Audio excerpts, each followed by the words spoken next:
Hey everyone, this is John from RVA Katana, Richmond, Virginia. We are going live to talk about. Oh, and here's Hey everybody, Scott too. Nobody wants to see Scott, but anyway, we have Matt Jarrell here. Oops, what happened? What you want TikTok? Yeah, I'm going on TikTok in a second here. I'm just sitting. We're an angle this way a little bit. You guys can move over in if you want. And so we have swords as old as, I believe, 600 years old here. And we're going into the basic traditions of Japanese sword making. That's right. Go. By all means, by all means. Oh no, I'm just waiting.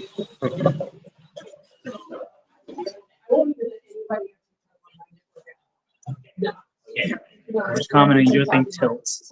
It's very. I never.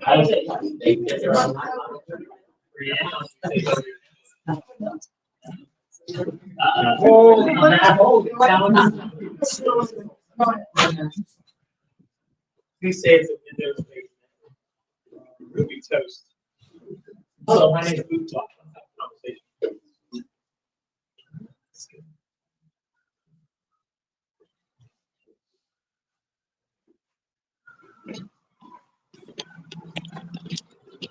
Hey, how's it going? My name is Matt Jarrell, and I apologize. I'm running a little bit late today. That's a great way to start off the session. I'm just kind of finishing up, and I apologize. One of the things we wanted to share today was this concept of hata, hamon, and hataraki. And a lot of these blades still have oil on them. So maybe, if y'all are open to it, what we can do is talk a little bit about it.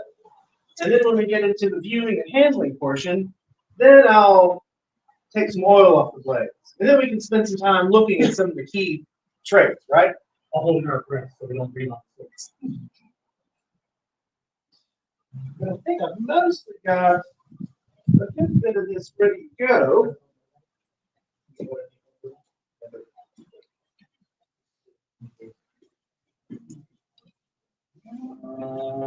Okay. Can we close the door and back? Yeah. All right. Yeah, we'll get to that in a minute. So I'm going to go ahead and record. Go for it. Okay. All right. My name is Matt Jarrell. I am a collector, sometimes dealer of antique Japanese samurai swords. More than anything, though, I'm a student. I know very little about these things, actually. Japanese swords have a very long history. I've studied them for a very small fraction of that history. Maybe I've done this for like 15 years, but it's just been awesome to learn about these things and feel blessed to actually get to handle them. So many of them in the United States to begin with. But that's another story. So John invited me here, decided to be here, to share a little bit about what I know. Again, I'm just a student. I know a little bit. I'll share what I can, but I don't know everything. And so most probably, there's a lot I can't tell you. And so I'll tell you what I can, and what I can't tell you, I'll point you to a book or the internet, and you can go do some digging. But for today, so the last time I came, I talked a little bit about the shape of swords over time. And I bloviated for at least an hour and a half. Like I thought my spiel was gonna be like 15 minutes, and then I got going. You know? So for today, I'll try to be a little bit more concise, out of respect for your time, but I'm running late. And also, so just a little bit of time maybe like handling the swords. Like that's how you really learn is by looking at this stuff. And so, so I'll talk a little bit about some of this, and then maybe we can get into more of the handling and pointing out some things. Is that cool? Yeah. All right, awesome. So for today, I want to talk about, John invited me, thank you John for having me. Want to share a little bit about characteristics inside the steel of the sword. Primarily hata or jigane, which would be the style of making the sword, essentially the surface grade pattern of steel. Also the hamon, kind of really famous part about the sword besides the curvature, generally with a single edge. Usually the hamon is what we talk about. That's the tempered edge.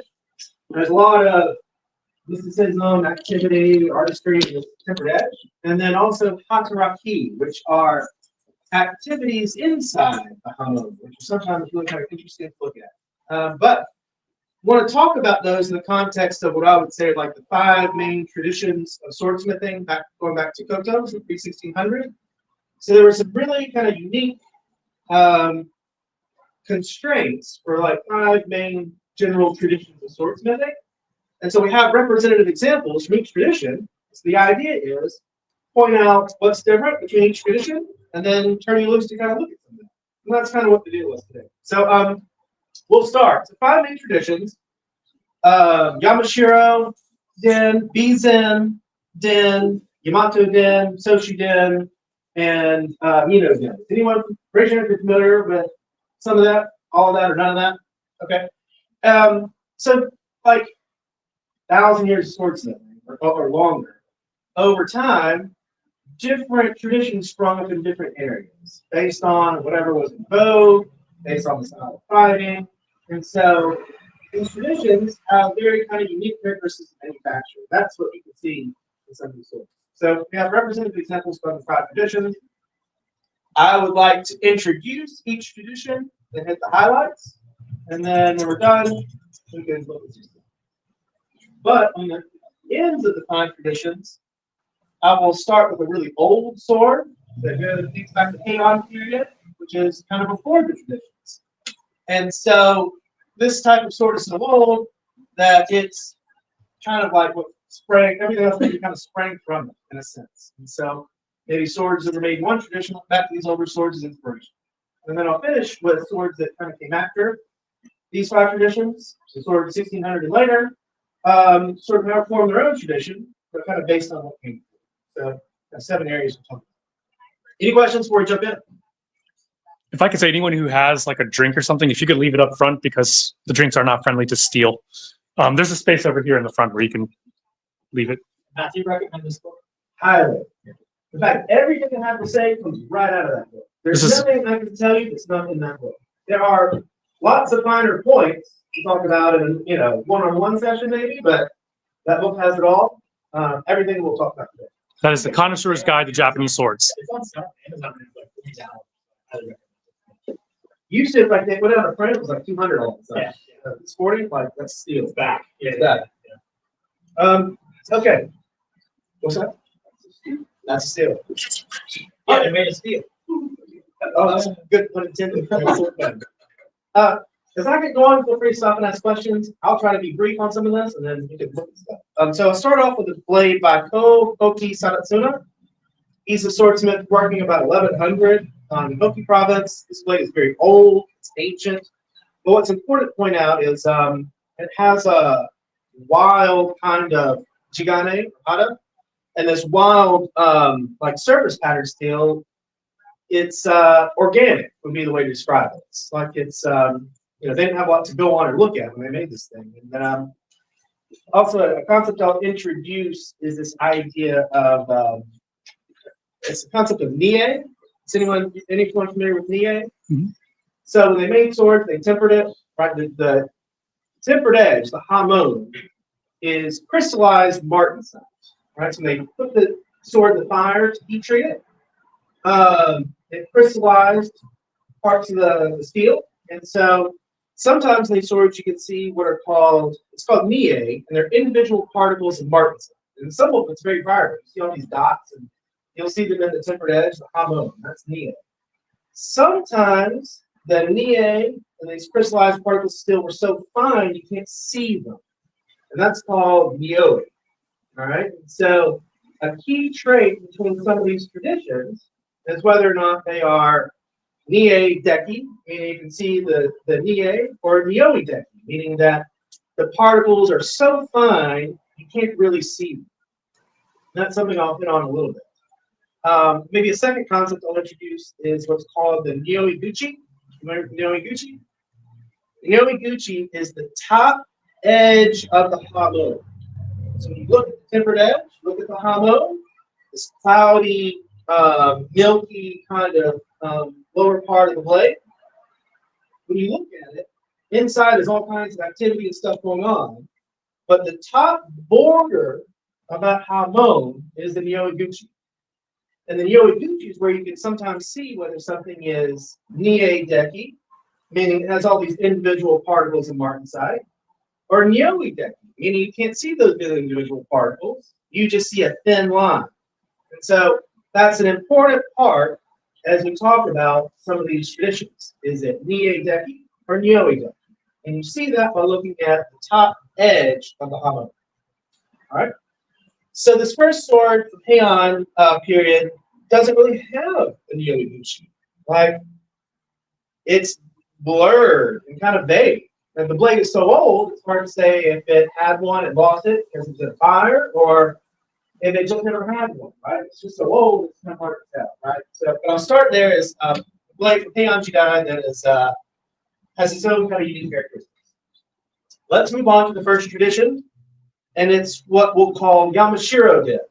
So Yamashiro province in Japan is where Kyoto is. Kyoto is where the emperor lived for a long time. So obviously that's a really important place in Japanese history. It's kind of a big city a long time ago there. So obviously a lot of artisans gathered there, a lot of important people, politicians, warriors, had a private sword business. So Yamashiro Den is where sprang a lot of early sword workmanship.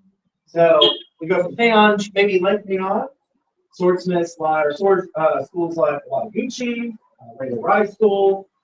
These are really kind of early important schools of swordsmithing. They all were based in Kyoto. And the Yamashiro swords had a certain style. And their style I would characterize as a fine jigane, generally straight hamon known as suguha. And inside this suguha hamon, there would be small, like, we call them gunome, right? Which are sort of these like rounded bumps, but they're sort of like a uniform straight series of rounded bumps or slight types of bumps inside. So if you look at the hamon, it's really straight, but you'll see the nyoe-guchi sometimes doing this, and you'll see what are called ashi, which are teeth, which are where like the hamon sort of bleeds down in straight lines into the nyoe-guchi bleeds down into the hamon, I would say. So unfortunately, we don't have an old Yamashiro blade with us today. They're a little pricey. So I don't have a Wataguchi to share yet. Maybe next year. We'll give ourselves some time. You can always hope. But we have a couple of a few related swords to Yamashiro Den sort of illustrate the concept. So first off, Yamashiro traditions spread out a little bit at the time. It became in vogue. So to start, we have a sword from Kamakura era that you'll see has a very thin hamon. It's an old blade, and it's been judged as belonging to a school called Awe. It's a Ko-Awe blade. And Awe made swords similar to some of these schools. And so what you'll see is a pretty straight hamon that doesn't really have a lot going on in it. It's kind of quiet, but it's an old sword. The second sword we have is a Mihara blade. So Mihara was a school that also made swords similar to Yamashiro Den. And then this sword, you'll see again, has a straight hamon, straight suguha hamon, with some subtle activities in it. So Yamashiro Den blades are kind of quiet. And then the third blade we'll introduce is maybe the one that best, I would say, shows you some activities for Yamashiro Den. And it's actually not an old sword. It's a World War II era sword called the Gendakuto, and it's made by a swordsmith known as Yasukuni Jinja. So there were two swordsmiths that worked at so I missed the word a little bit. Yasukuni Jinja is a shrine in Tokyo, and so a group of swordsmiths in World War II made swords there. They made swords in Tokyo style, often copying some of the Yamashiro Den work. So this sword, the 1 3/4 from the right, is a World War II era blade that showcases Yamashiro Den workmanship. Look at it, you can see the straight hamon and activities in it. It's a World War II blade. It's a copy. So that's Yamashiro Den. Then let's move into Bizen Den. And so what I would say is one of the most prominent kind of swordsmithing traditions in Japan originated in Bizen province. They have a long storied history dating from late Heian all the way to really 1800s later, like Bizen, swords in Bizen, or they made a lot of swords in Bizen, and so many swords, maybe like 40% of all swords are made in Bizen. It's a long storied tradition. But what characterizes swords from Bizen is they developed a type of hamon, a few things. One is they developed a type of hamon called choji midare, choji gunome, but choji hamon. And so this hamon it's made in Nyoide. So here we start seeing a tempered edge where the martensite particles are really, really fine. And what you see is the series of bumps that are, I'll just call them bumps for sake of being simple, but the series of bumps that are overlapping with each other. And it almost gives an impression of clouds, clouds. And choji is actually a cloud, and so they say the hamon is similar to that. But these, the hamon has all these overlapping structures in it. And so when you look at it, you'll see this kind of like cloud-like formations to it, but with a really fine yoguchi. There's some other aspects of old Bizen blades that I don't think I have a really good example of here. This concept called the tsuri, which is where there's like this shadow that rises above the hamon. I don't have a great example of that today, but 3 swords introduced from Bizen Dim. First, we have a ichimonji blade. So ichimonji was a really famous school for Bizen tradition. They were active from about 1200 to say mid 1300s. This is a later one from mid 1300s, but a really splendid example, and it showcases that kind of choji midare hamon. We have another blade from the 1500s from Bizen. This is an easy blade to study because the hamon just pops, jumps out right at you, almost wants to strangle you. It's so vivid. And so it's easy to look at this hamon, but it illustrates this thin nyoiguchi that sits on top of a very wide and vibrant hamon known as koshi hiraki. Koshi hariki, sorry about that. So, but it's from the 1500s, and then we have a blade that is from the 1800s, a later representation of Bizen Den, but trying to mimic what happened earlier. And again, this thin, wispy nyoiguchi. So that's Bizen. All right, I'll pause there. Any questions? Try to do it a little quicker than last time. Really slow. All right, let's introduce Yamato Den. So Yamato, another school of traditional swordsmithing. One of the things that characterizes Yamato Den is when they folded the steel and make the chihadas or the grain pattern. Yamato Den swords are characterized with what's known as masame hada.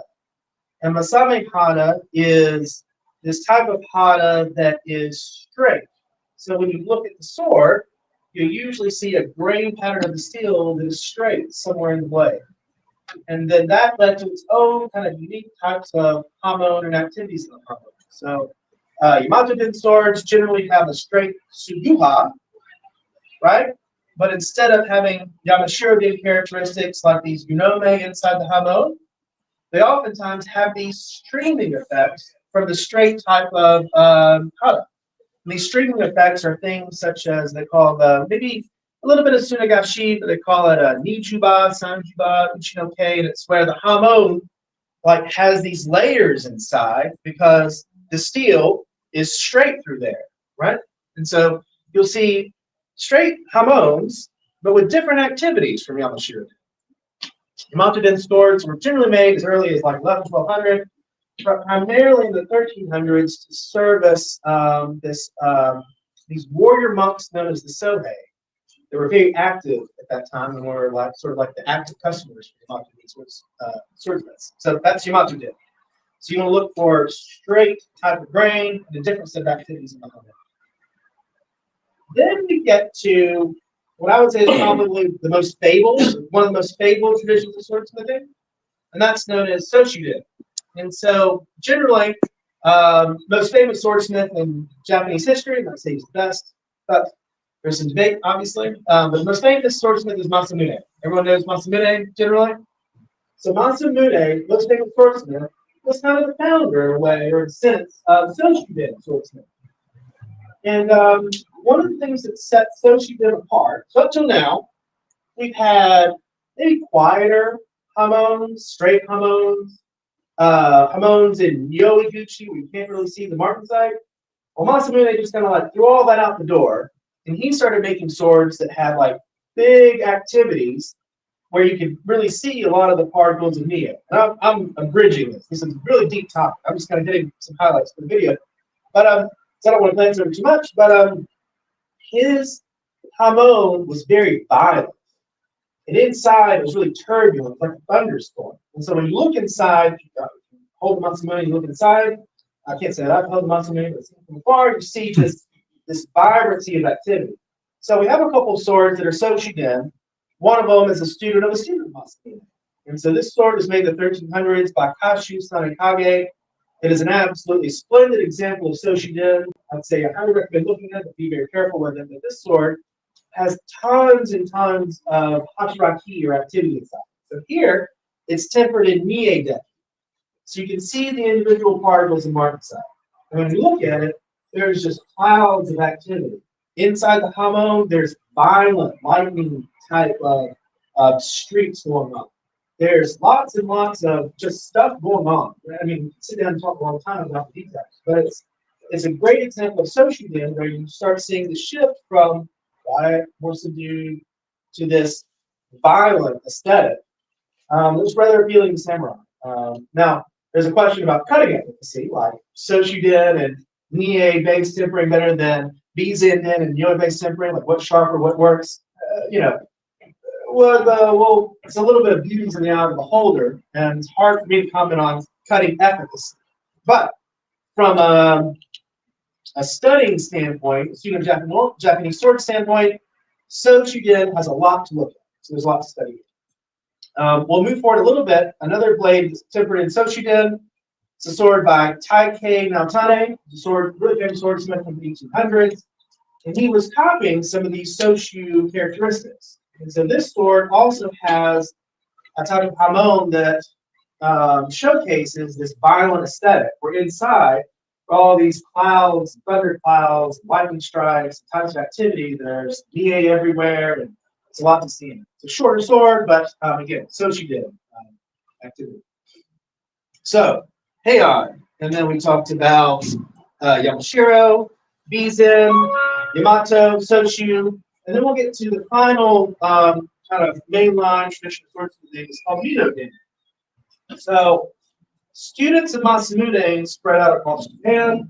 Some of them went to this place called Mino. They established this Mino tradition. In fact, one of Masamune's students, Kanekuji, went to Mino and started a school there. And they started replicating Soshu characteristics, but then blending in their own. They're kind of making their own tradition. And the tradition evolved over time to these legendary swordsmen that were known for making some of the sharpest swords. I have a sword by We'll talk about that. But first, I have a sword from the mid-1300s that's by a student of this guy, Kanekuji. It's a Naoi Shizu blade. And this sword is characterized. What characterizes Mino Den is in these swords, you'll see like some of them are straight, some of them have bumps in the hamon. Gunome is sort of like the bumpy hamons related to Kyoshin a little bit, but Mino swords have very pointed types of gunome. So in a Mino Den sword, you should expect to see in the hamon a pointedness, like as it's bumping, you will see a pointedness kind of in the tops of the bumps, right, so to speak. They're called Togare Gunome. So this first sword from Mino Den is a really early example where you'll see this Gunome hamon, but it's sort of rounded, and all of a sudden you'll see some kind of sharp peaks. That evolved over time to where you get to the 1500s, and then you start getting some really famous swordsmen from Mino, particularly one called Kanemoto. So Kanemoto was a swordsman who was legendary for making really, really sharp swords. There's swords around some of the sharpest. So I have a sword here. It's a little bit out of polish, but it's by Kanemoto. And so one of the things he did is he made a special kind of hamon called senbaksugi, which is where he made these sharp triangular gunome. He made it in like series of threes. Like see the sharp gunome, then it flattens out, sharp gunome, flattens out. So I have a tanto here about him, and you'll see like these, like the bumps are like triangular and sharp, like teeth.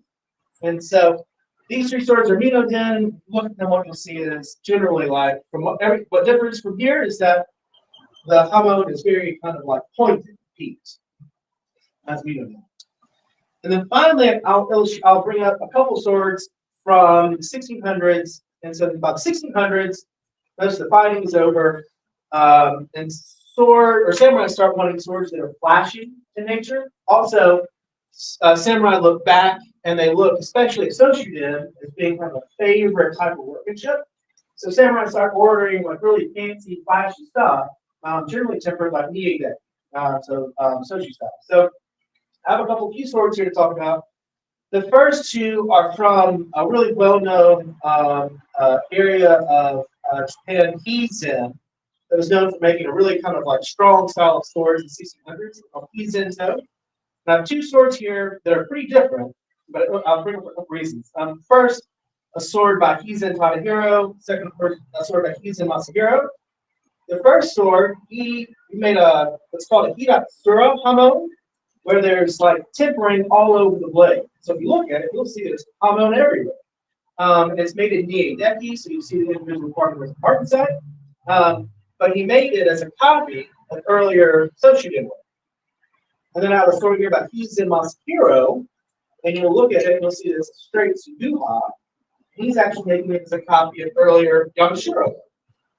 But when you look at these, what I call attention to is the Yoiguchi. They make really fine Yoiguchi. They're deep Yoiguchi. So when you look at the Yoiguchi, that borderline, it's packed with tons of stuff. It's very strong, vibrant. And so on both those swords, you can see a really vibrant, refined Yoiguchi with all these particles of marcasite. And it differs from what we've seen before. And then finally, I have a sword here by a swordsmith from the 1800s. His name was Soshu Masahide. He's kind of famous in his own right for many things.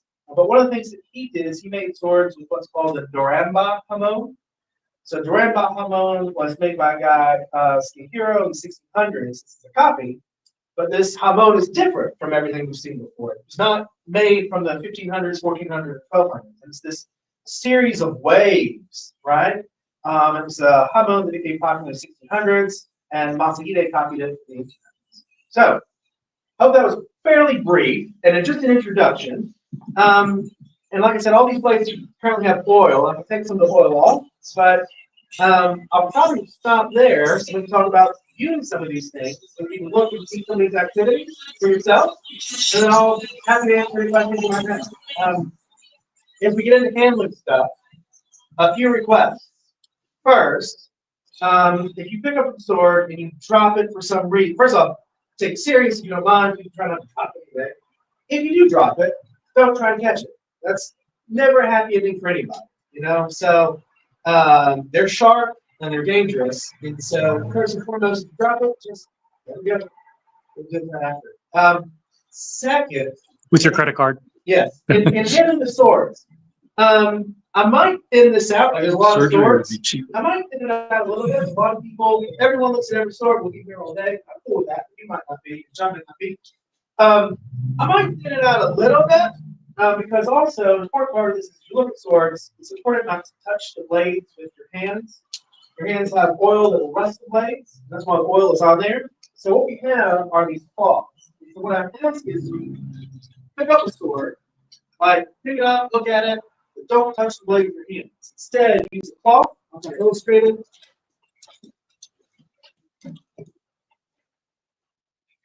It goes probably something like this. Is you pick up the blade. I'll try to be careful. Blade, look at it, shake.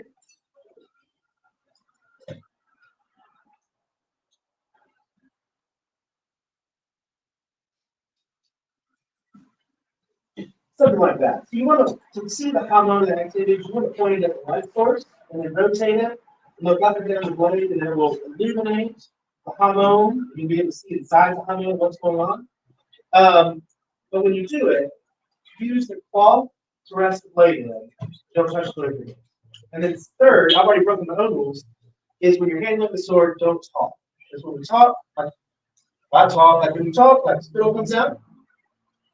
I blow games, my stick goes everywhere, it's not a problem, but when you talk and handle the blades, I'm going to stick the little blade and the rest of the blade, that's really bad. Sort of like stainless steel. So 3 rules.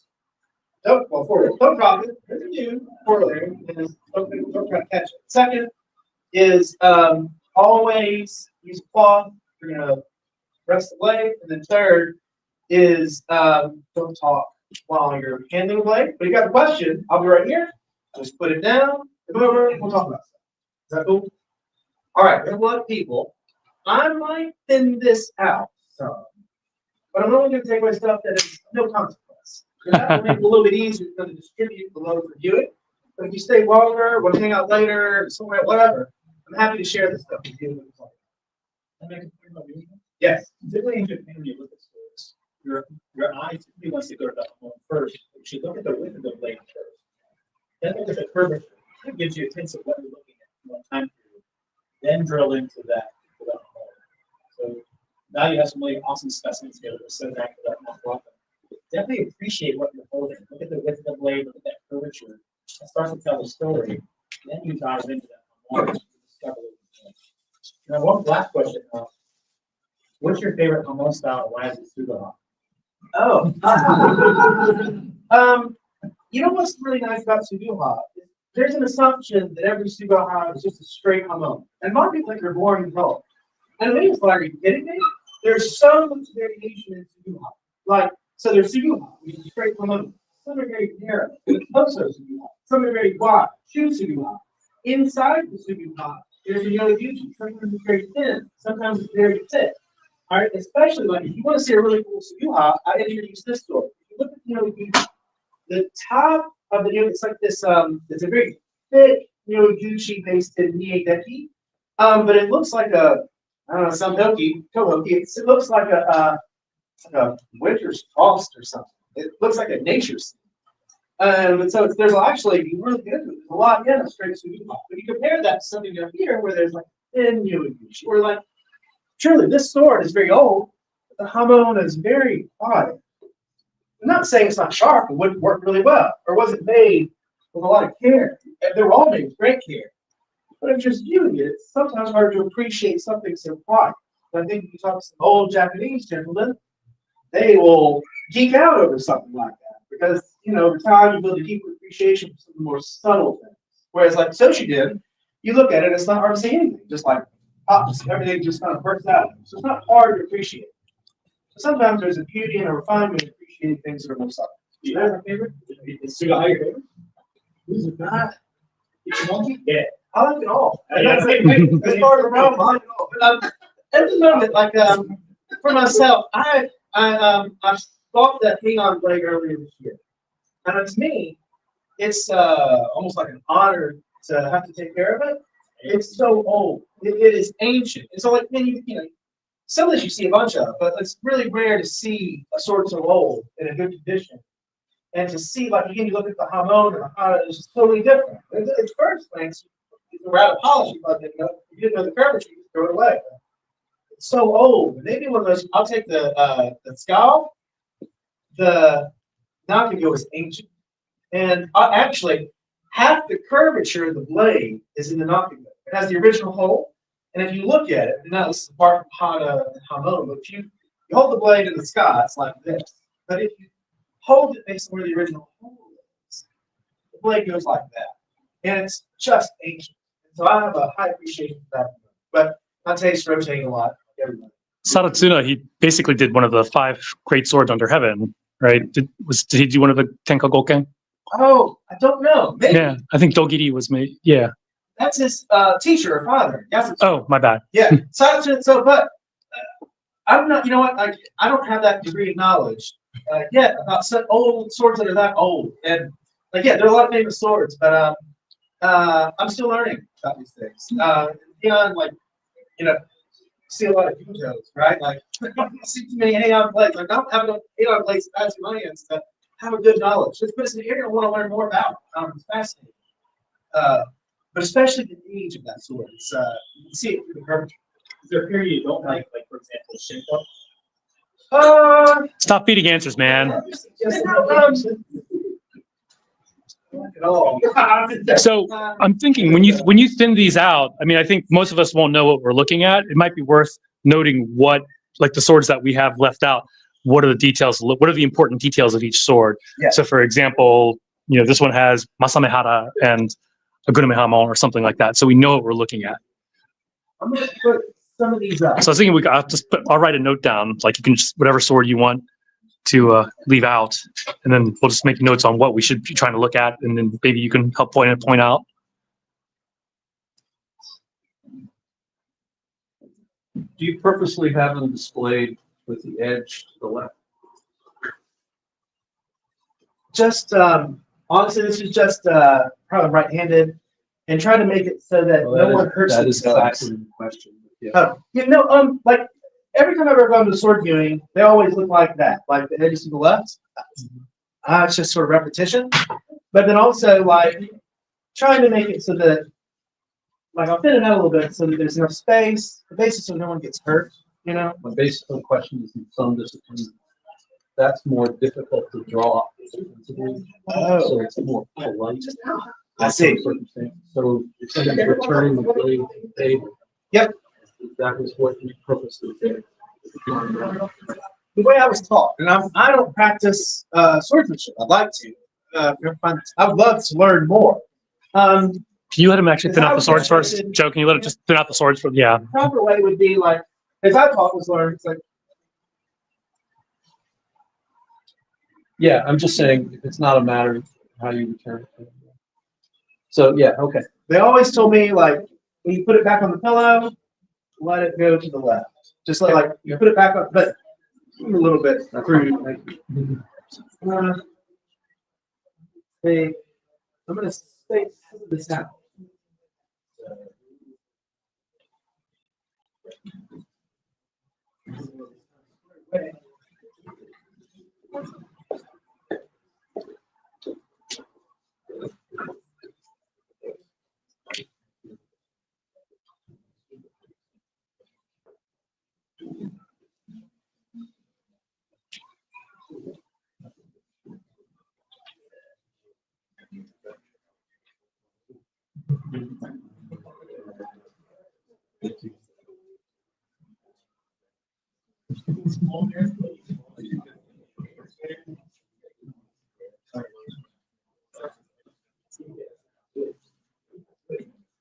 One, two.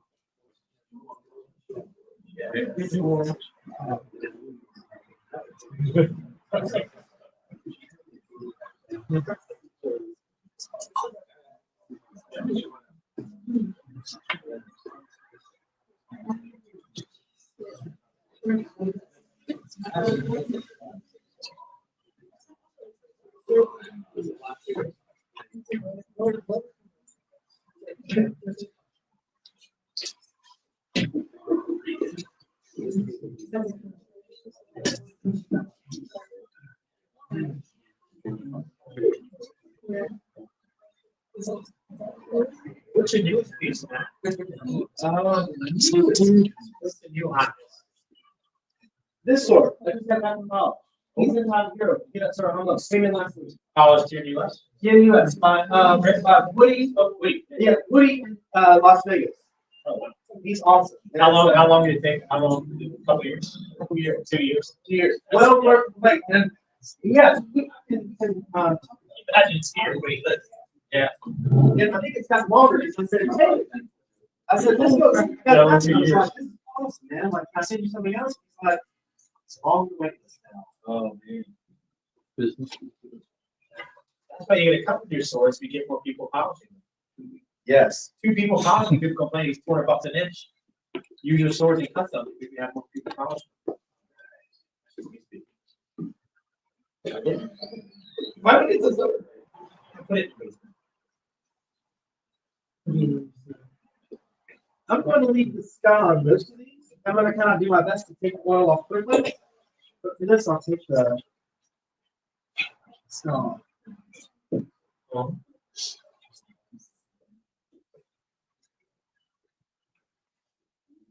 I'm sorry, it's getting a little bit of time.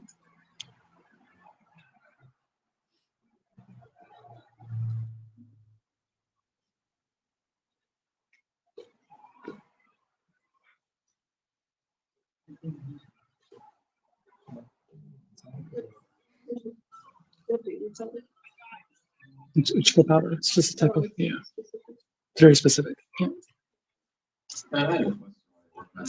Yes. Some of the older blades that you see have 3 and 4 holes in them. Is that as over time they are adjusting the angle of the handle and the blade? So what happens is, over time, the swords are repurposed and remounted. And we look at a sword from 12 or 1300, and they're like, oh, it's really important. But in 1500, they just needed a weapon. And so a lot of the shortening is usually having to do with the need to remount the sword and reuse it for some type of war. A lot of the sword shortening happened in the 1500s. The old swords from 12 and 1300 were really long. And so they by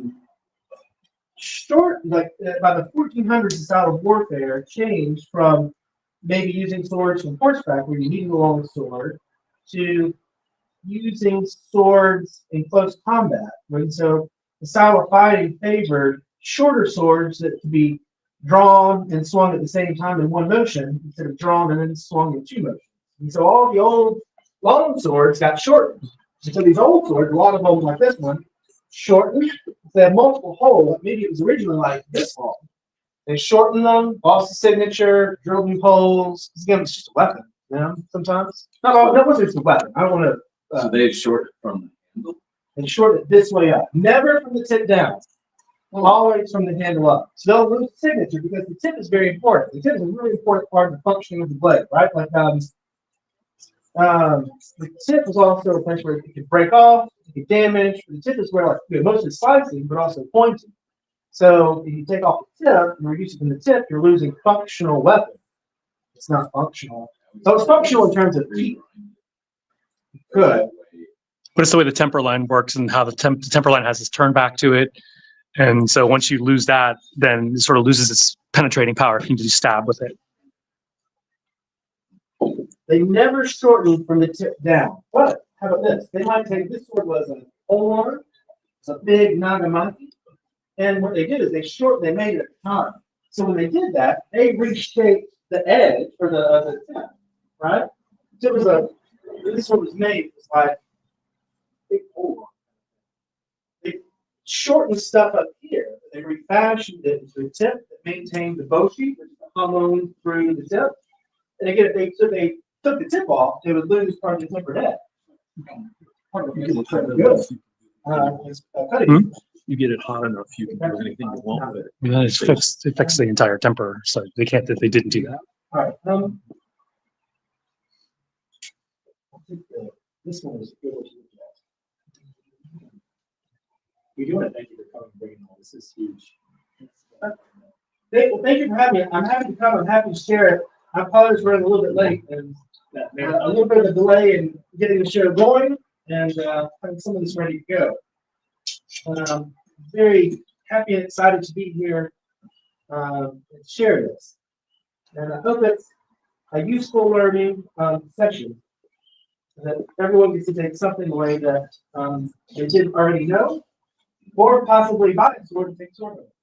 Most everything here, most everything, some of the stuff. So I had a walk away price for my wife. I'm sure she has a very low walkaway price for you. Very low, yes, on one sale. Could you say a little something about how you got interested in this? Yeah. So in my family, we had a sword that was picked up in World War II off of a dead Japanese officer.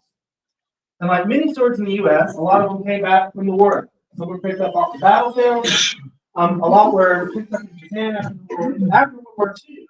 The United States was inundated with Japanese swords. There were more old original samurai swords in the U.S. than there were in Japan. And over time, many of those swords surfaced to come back to Japan. But my family had a sword that had been picked up by an officer. And it's just a World War II military sword. No one really knew anything about it. But we needed to take the handle off. And there were some characters. And no one, I'm from Alabama originally. No one in Alabama speaks Japanese. I mean, some, yeah, Roll Tide. So no one really, I don't do anything about it. I mean, I always liked it and was enamored with it. And I got a hold of it. And I spent a month translating 2 characters. And it was just fun. And I remember going to the gun shows when I was young and seeing swords everywhere. There was a vet in town who had a sword. Like he had like a compact or gas station kind of sword. He had a sword sort of a cash register. So I remember these things. I started going to gun shows in Virginia. I'm like, what? I remember in Alabama, they were everywhere. This was, 15 years ago. There were a lot less. They got shows. I found a couple. School, Maryland. What's that? School, Maryland. Yes, yeah. But I found a sword locally from a lady in Fredericksburg. And the sword looked different than military swords. It had like a different scar, different style. And I bought it. When I got it home, I took the handle off, a long signature. I got that translating, and I realized it was made in the 1600s. And that was the deep end for me. I was like, I lived right up here at the time at Monument and Boulevard. I was in that apartment for about a week. Couldn't put it down. I was like, how in the hell am I? How is it not here? Our country's not even this old. Like, why in the world is it here? How? Why? You thought it was old too. Yes. And now 1600s ain't very old. Yeah. But that remains, that's what got me into it. After that, that's my hobby. All kind of done for 15 years. It came up in. It was down around the hole. I don't know, there's something about the age, obviously, but there's something about this high quality craftsmanship that's hard to, I don't know, something about the way they made these things. It's like, they weren't, it's not like they had a bunch of, they had tools, I'm sure, but, and now they use like, machine presses and some of them, but, like they just had, 1,000 years ago, they had wood, sand, water, and fire, and they made these things. And I don't know, there's something about that that's good. They didn't have a bunch of stuff.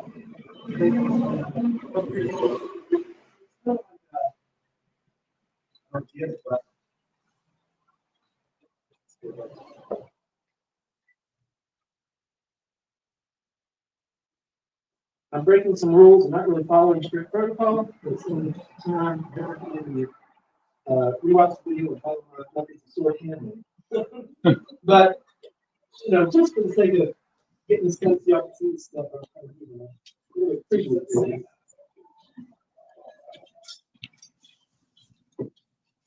If you buy it, then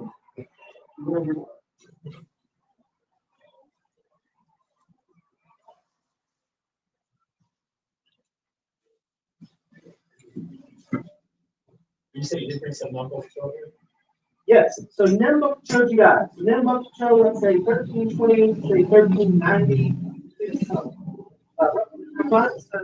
I'm put maybe the Nembok Chojiai. John, you might have to speak your swords, but Nembok Chojiai, this sword, about 1340, 1350, Bizen Ichimonji. The one I brought, that's Nambokucho. Chojiai. Nembok Yamato Teiga. Mhm. This sword, Kaga Saekage, about 1350, 1360. This sword, Naoi Shizu, 1370, 1380. So, okay. 3 Nambokucho, Jigai notes. Yeah, it's quite cool. I'll do a quick job on this one.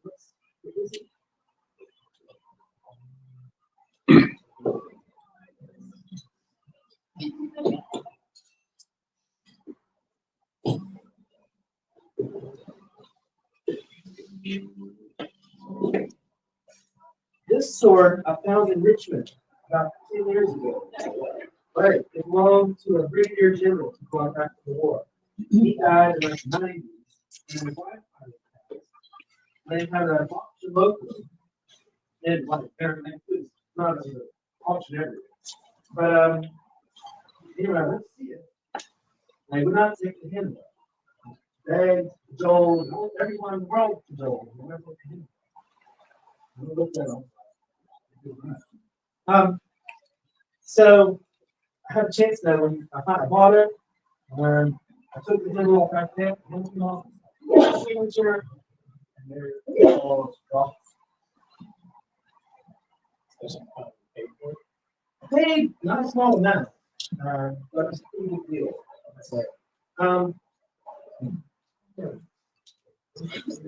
So of the swords, all 1, 2, 3, 4. Don't worry too much about the concept. but some of these cloth, I'll put the cloth to the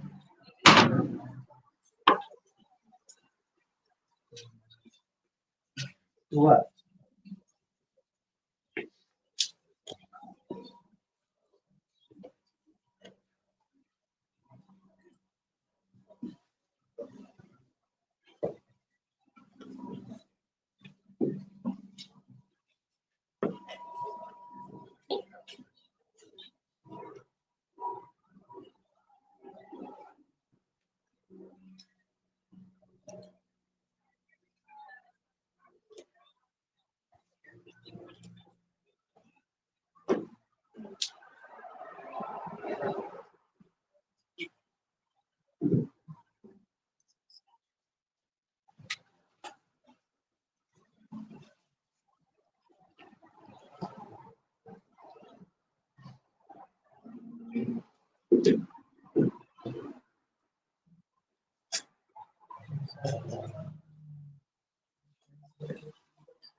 Like that.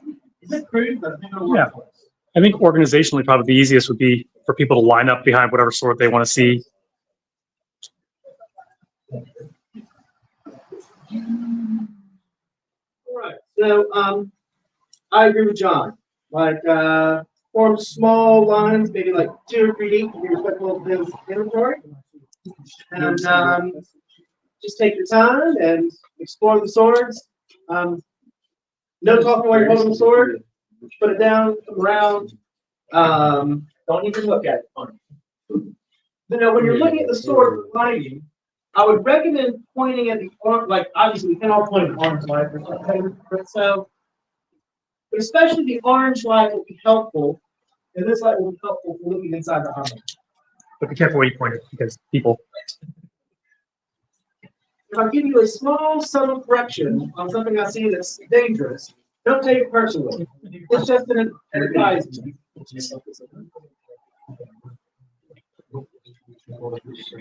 Oh, wow.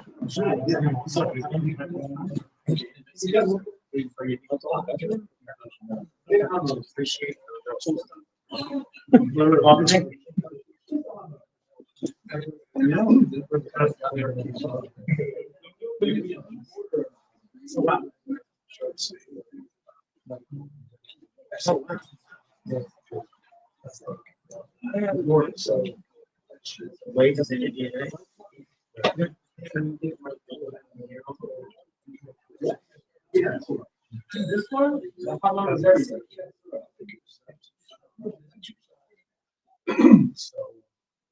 To get to that. This, the shape, start with shape. It is.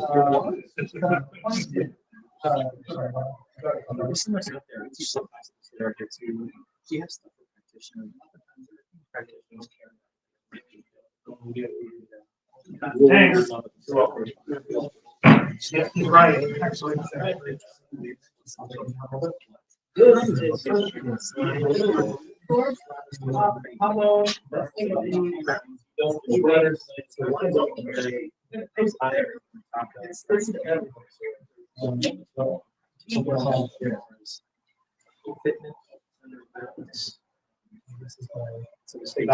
We carry what?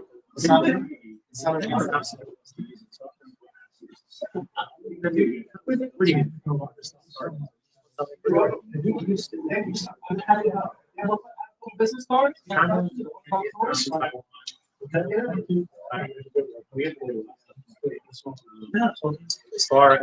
judging me. You take care of it. Thank you. We're not really in a position to respond.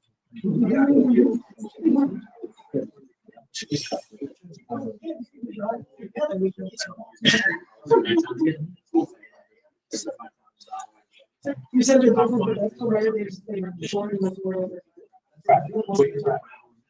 so I gave you the hand, you step down. Yes, make it longer. How was that? Yeah, and then Yes, exactly that. Much better relationships. Not even pretty much are. That's just all. Shape. Oh, shape.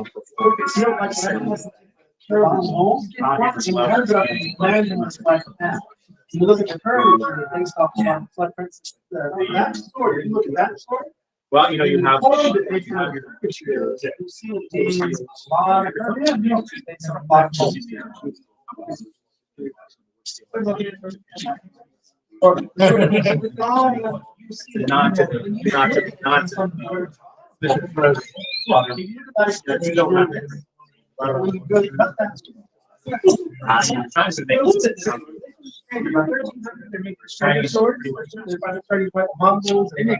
Long curved swords, greater age.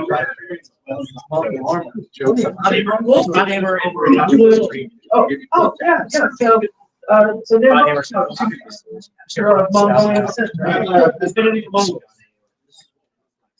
so the swords from the Yamato period are straighter, wider, bigger tips. And the idea was the swords they made in the 1200s, long, curved, small tips. And they didn't fare well against the tough, leather-based Mongol armor. When they fought the Mongols, the tips broke, the blades broke. They started making the shape of blades, style of blades changed based on what kind of fighting they were in. The 1300s, they were fighting the Mongols. So they started making straighter swords, wider swords, heavier swords, bigger tips. So like if you pick up that blade, it's light. It's so much. If you pick up this sword by Hajime Sanikage, it's made about 1350. So okay, you'll notice. Are you typically now, or can you move? That's where it didn't fare well against I can go. I can go grab one. Oh, that's where I'll have to show you, sir. Same thing. This one time. Yeah, so like this. Heavy on.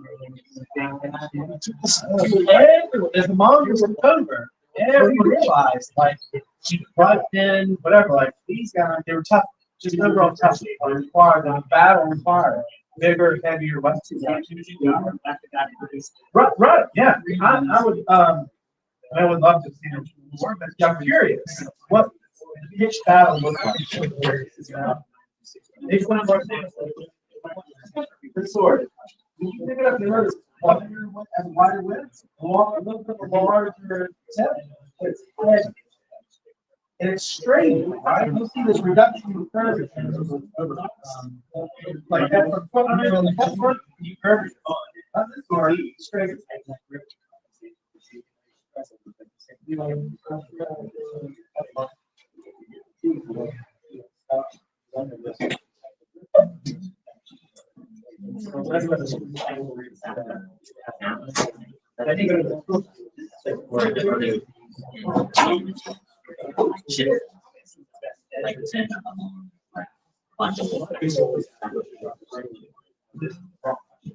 So, that's what I look at.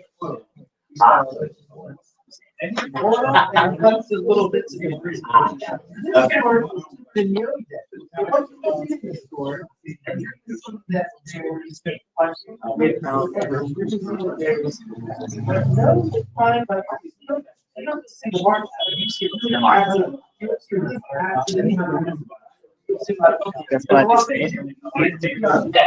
what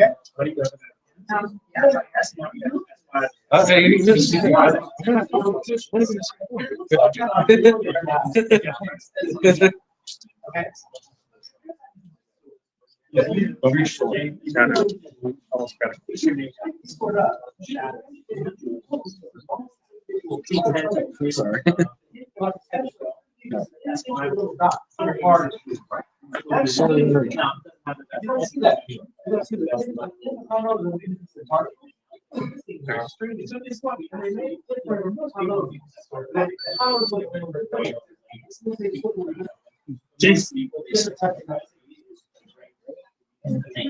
Sorry. You mean phone number, send you a text receipt?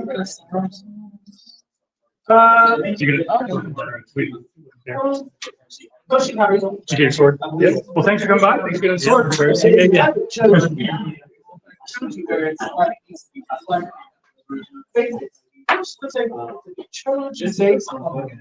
Where you see these like peaks that are overlapping on top of each other. You'll see those peaks. Look at that here, how they like overlap with each other.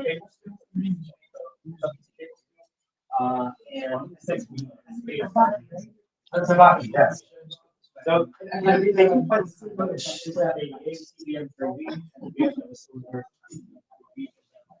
they're bringing space.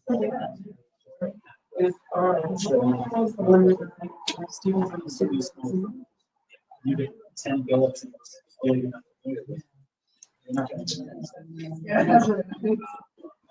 So I think it was terrible. Yeah, yes. Yeah. So is actually making it short for getting it back to its good. Oh, Okay. the college here today, starting to bring up the beauty or the make it sharp. You don't want to use it. Yeah. You don't want to. That's all you got. And then after you hear about the story once every years. So the college today is mostly college today is really making us beautiful. But it doesn't make it any less effective. But some of the swords are in older power, maybe like a World War II era power. This sword maybe it's in a World War II era power. The sword, some of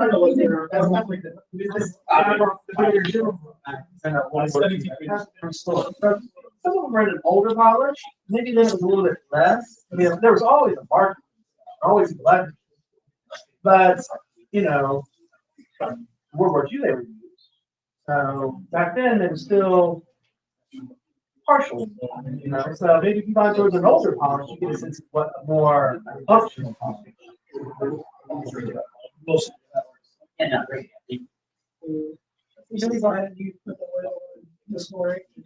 Yes.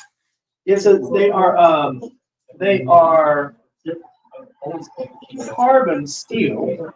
And so carbon steel is not stainless steel, it doesn't rust. Look to the outside, they rust. And so we keep a thin coat of oil on it to protect the surface from rust. If you do that, like these things like they should really be care of this stuff. Hey everyone, this is John from RVA Katana. We're just looking at things. I know where you're talking about. $1,000 years ago, they were talking. You know, they took care of the stuff. They took care of the stuff so well. So have a lot of reasons. You're not big on security. That's right. And so you can't still use them.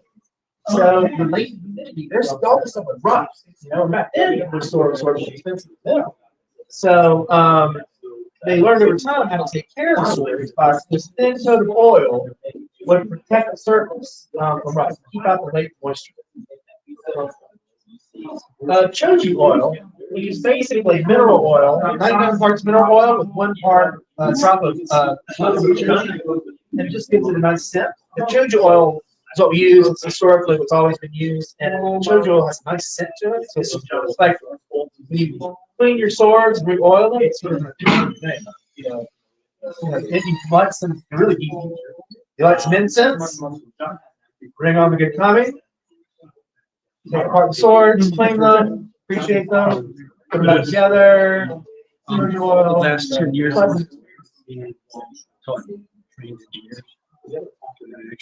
Thank you very much. It was very informative. Awesome. Appreciate it. Thank you. Feel free to take this as well. I have one. Okay, cool. Okay, Awesome. thank you. What's your name again? I'm Christopher. Yeah, Christopher Banchero. Nice to yeah, meet you. it's really nice to meet you. Yeah, absolutely. It's great. I appreciate it. Yeah, have a good day. You too.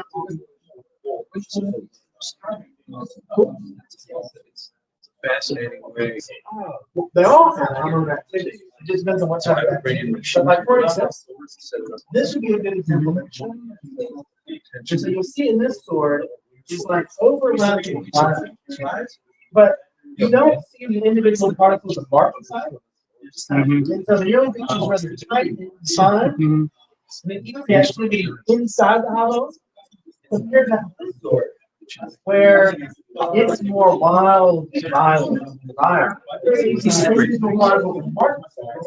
And you'll see a lot different, wilder type of hammer. It has a lot of other stuff going on. This is what you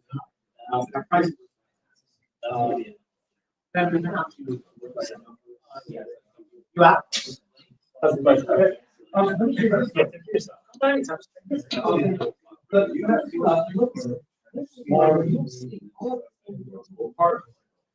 I don't.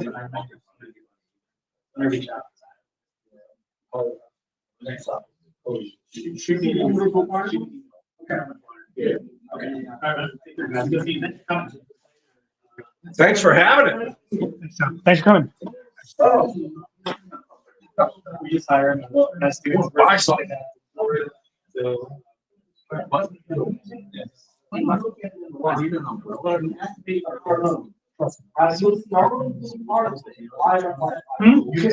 but the hand. You're gonna get yours.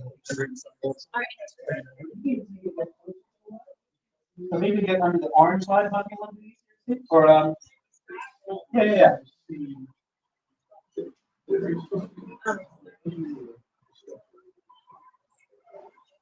Soshu? That's Tadahiro. Soshu. So Soshu, and then also put it up, but not only is really good, it has really good. It's not too much. It's huge. So you can see like dark, lightning strikes. I'll put it up. Now you can see that later. This one has a lot of Sunagashi, Kimsuji, Inazushi, Yudashi. It has everything. So what would be the, so I don't know, let's I can figure out, but what would be the, on that? Yeah. Like these good ones. I need to hold it on something. I'll look at it, I'll point it out. I'm never like, look for focus, and I'll be able to point it out. Okay. That one and the Sunday.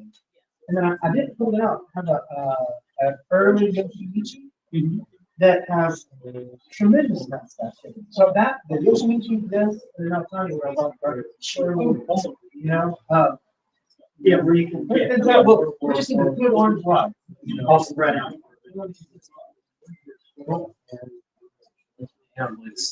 Yeah, you can. Yes. I recommend like hold it, and then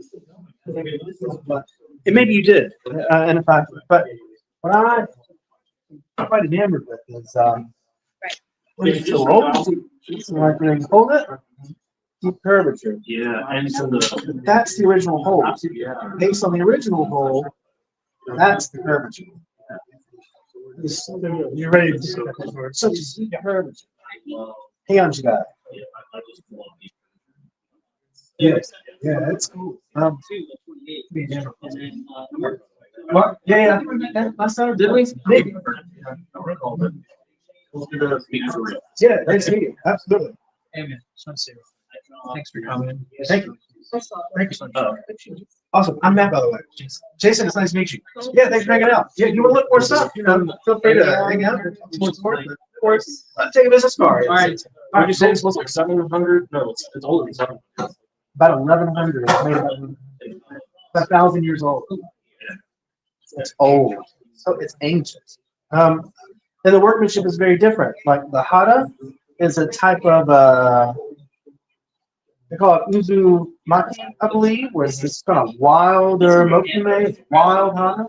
And the hamon is super easy. Well, if you look at the hamon, like the polish is super hot. If you look at the hamon, it's a kind of hazy hamon. It doesn't have as well defined really. And it's just how they made swords a little bit different. I mean, and I'll be honest, I'm not an expert on old swords like that, but they made swords a little bit different.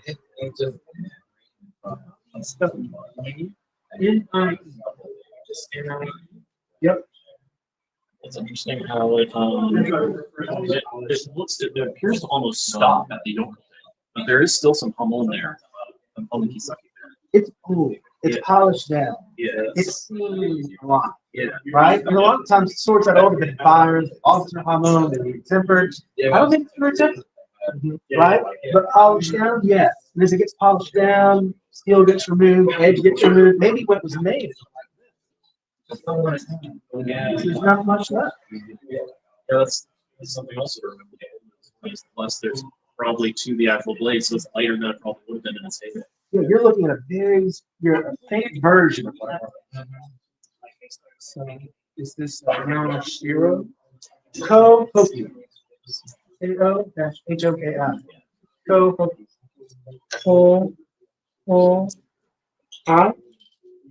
Hoki, yes. Ko-Hoki? Yep.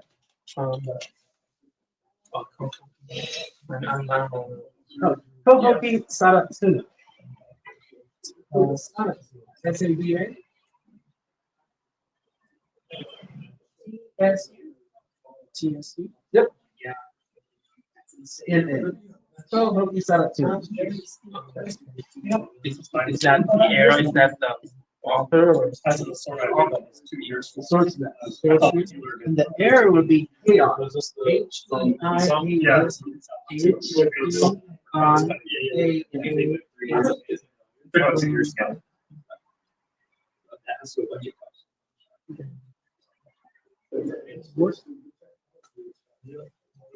The second sword is Yamashiro.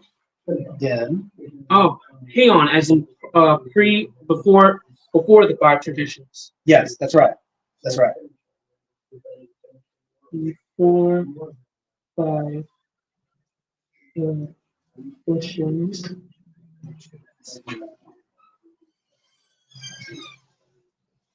We haven't got instructions up for us.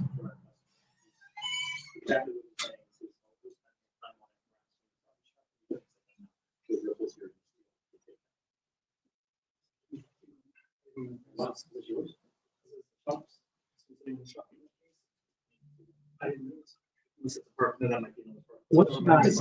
should I be? Curvature. Yeah. Primarily the curvature. It's such an old sword that has a very great deep curvature. And it's the shape, is what I would say is the most remarkable thing, because it imparts to you the Yeah, yeah. I'll be right back.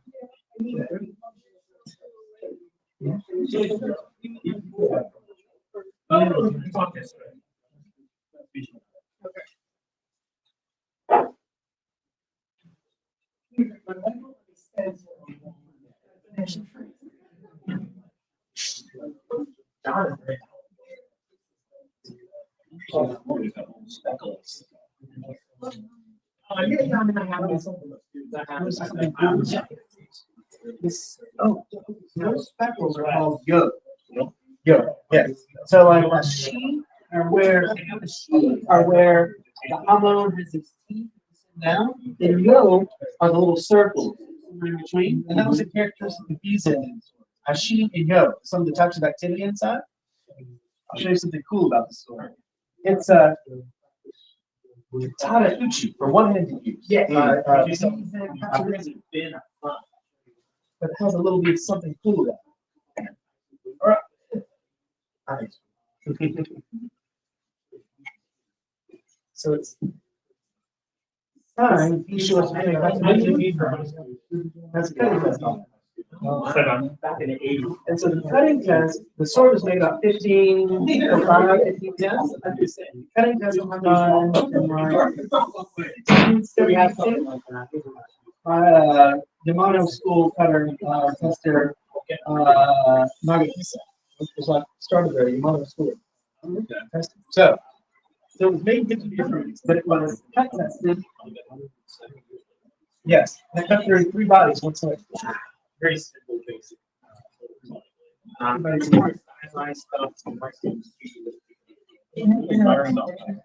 Yeah, well, The polish on the multiple colors and this sword I just got back is I had restored recently.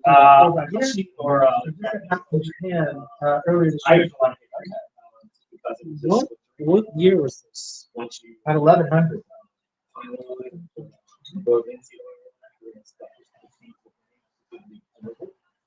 These, we've not wanted to take that. I just realized how thick that is. That blade is so thick.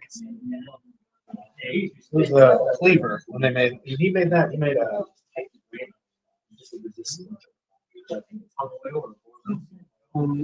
This blade was actually 1930s. 1930s. It was made in the 1930s. 1936, I believe. 1936 BC. 1936, like World War before World War II. It was made by a Yasukuni swordsmith. His name was Yasuhiro. And he started the Yasukuni school that was making swords at Yasukuni Jinja, which is the shrine. Shrine in Tokyo. criminals. Yes, yes. That's exactly it. But they were making swords then as copies of old tachi, old swords from Kamakura era.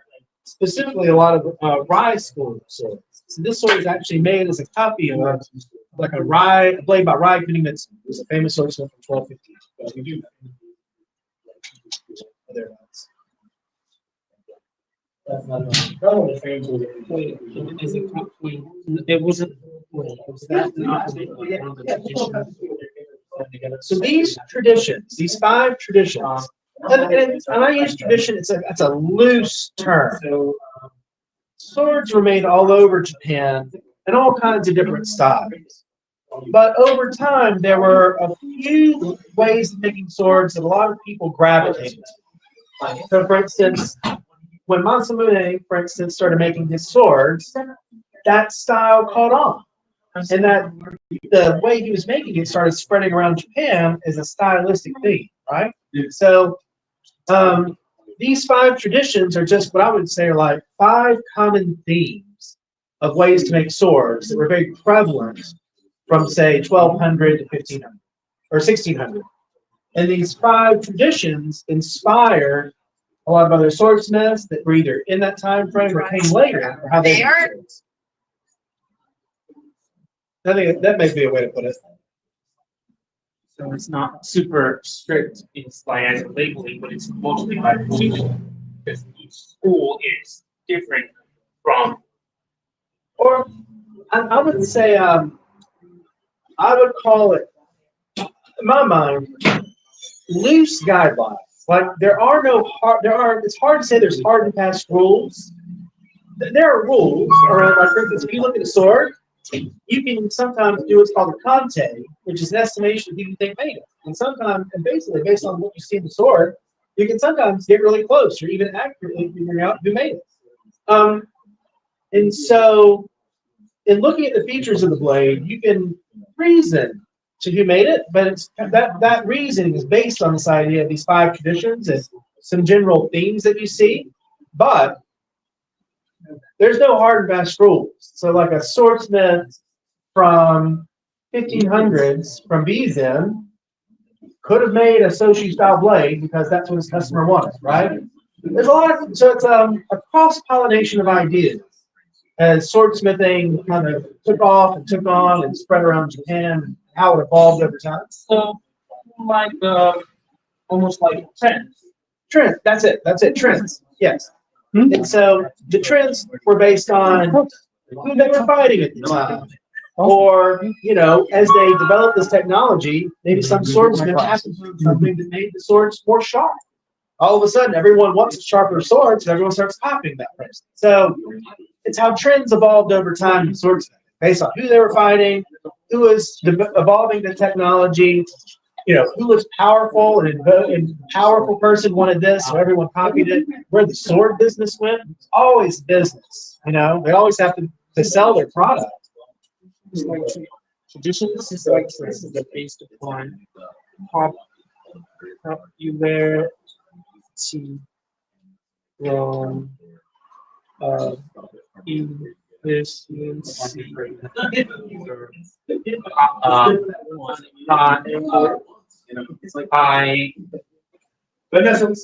high renown. That's right. Yes. So, for instance, and say like a very famous person in Japanese history is Toyotomi Hideyoshi. Toyotomi Hideyoshi. He was one of the 3 unifiers of Japan. All right. So this guy Hideyoshi he became very powerful. right? He was he was a warlord. He started off as a foot soldier, and he was like really cunning, and he rose through the ranks, and he eventually became a daimyo, a warlord, right? And so over time, he basically unified Japan. So he became very powerful. I think that's what I mean. Well, he was also very cunning. So I like to. to reward his generals for conquering, he would give them a lot of land. Well, he ran out of land. So he started convincing them that having a really famous sword was better than having land. So, of course, the general that he gave the sword to instead of the land can only say, thank you so much. I'm honored. So he's powerful. You can't argue with the person in power. So he created, in a certain sense, he created they always loved the sword, but he created like this cult of worshiping swords in a sense, because, he made the people under him want the swords more than land as a sign that, but again, it's like, how, I don't know, it's much more practical to have a bunch of land than it is to have one sword. But he made it to where people's mentality was, I would rather have a sword than land. Scarcity mindset. If you you super restrict the kind of swords that could be made, right? This sword can only be made one style, one way. No one can copy it.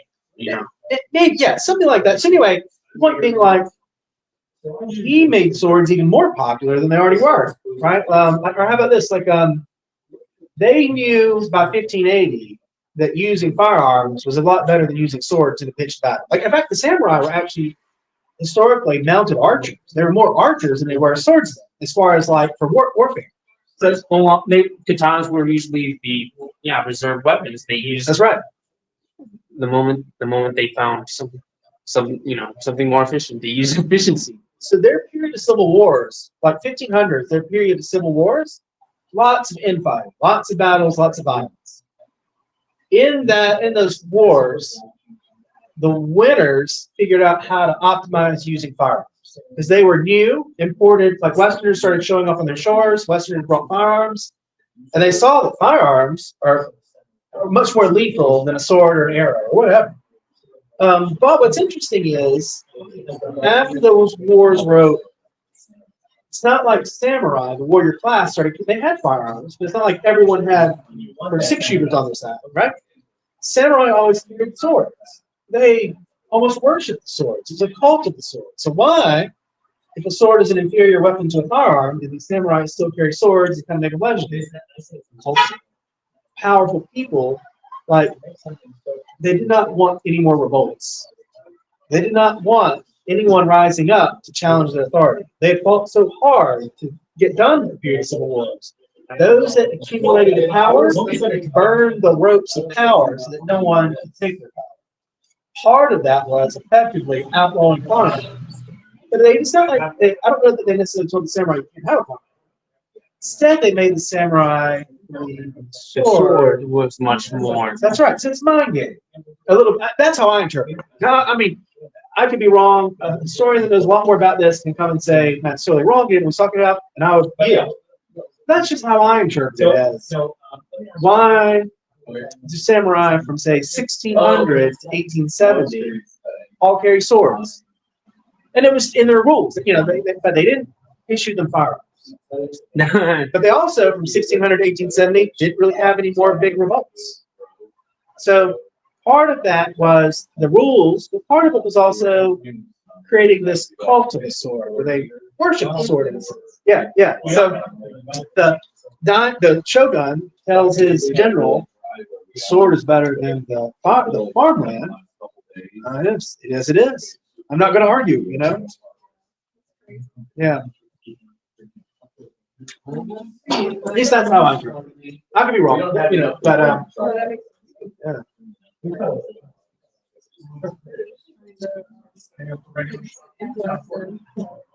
yeah. And these swords, they really didn't worship them in a sense. So the swordsman oftentimes was a priest. Oh, like Shinto priest? That's right. When they made the swords, they imbued them with what they believe the power of the gods, right? And so, like an American soldier goes to battle, maybe he has a cross or rosary bead or whatever. And he's like, not, doesn't fear death because he has God with him. That's the way the samurai were. Their religion by them was the sword. They didn't fear death because they had God by their side. So the swords were also religious. So one of the little levels. Pretty cool. Awesome. Thank you. Can I take a look?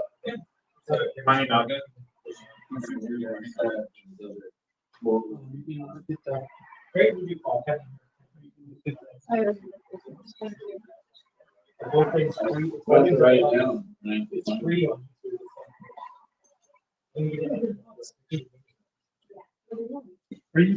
Right, what else should I see? If that's something I like? Right.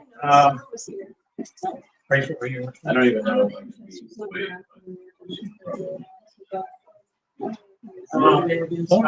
There's no reason to come.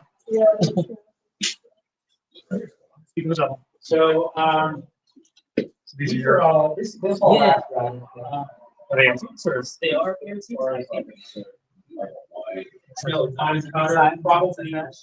Yeah, oh, we also have the channel. Yeah. Is this the registration? Awesome. Thank you. That's cool. That's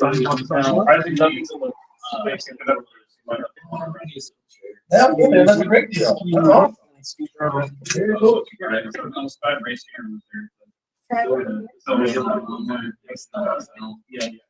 That's awesome. Sign, beautiful walking down, clean and kosher. So much of everything that has Yep. That's cool. So like, Shirahara School. Shirahara School, and they made a kind of wild pattern. But the CFDs and kind of how old is it? I also have a Kylie Moore's Lab. This is the modern look of the game. Not that great of a place. I'm still working on remounting. Bungo. Like 1500s Bungo. Oh man. That's a big Bungo thing. Bungo. It's awesome. You know, sometimes Bungo gets a black eye. Sometimes they make more of a short, but I've seen some killer Bungo work on shit. I wrote that. I haven't done it last time. I have a famous swordsmith, Bungo. Bungo. Bungo Yukihira. From Arizona. Have a sword. I'm not sure what's happening.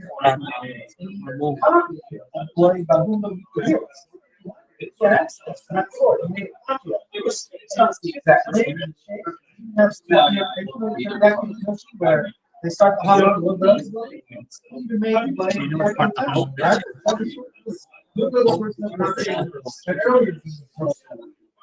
pretty cool. And it's an awesome sword. So, That's where the air sword is.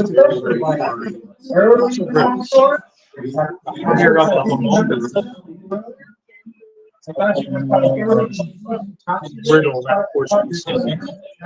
Talks about like how high, yeah, how high this goes up. Up towards the spine, yeah. You know, the higher up it goes.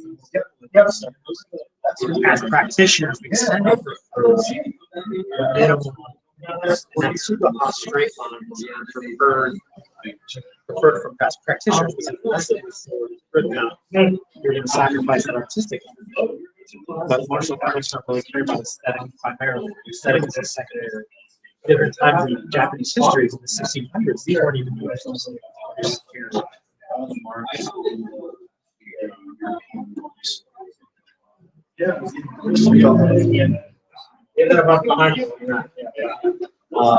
I'm just John. They will help I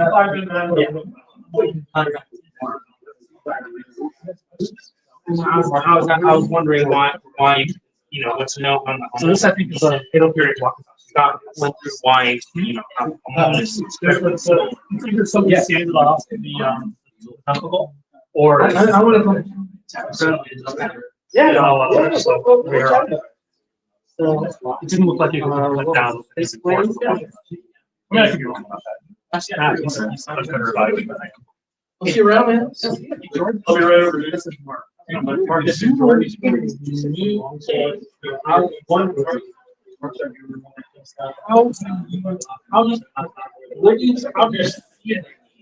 Festival for the child. Love that band. Okay.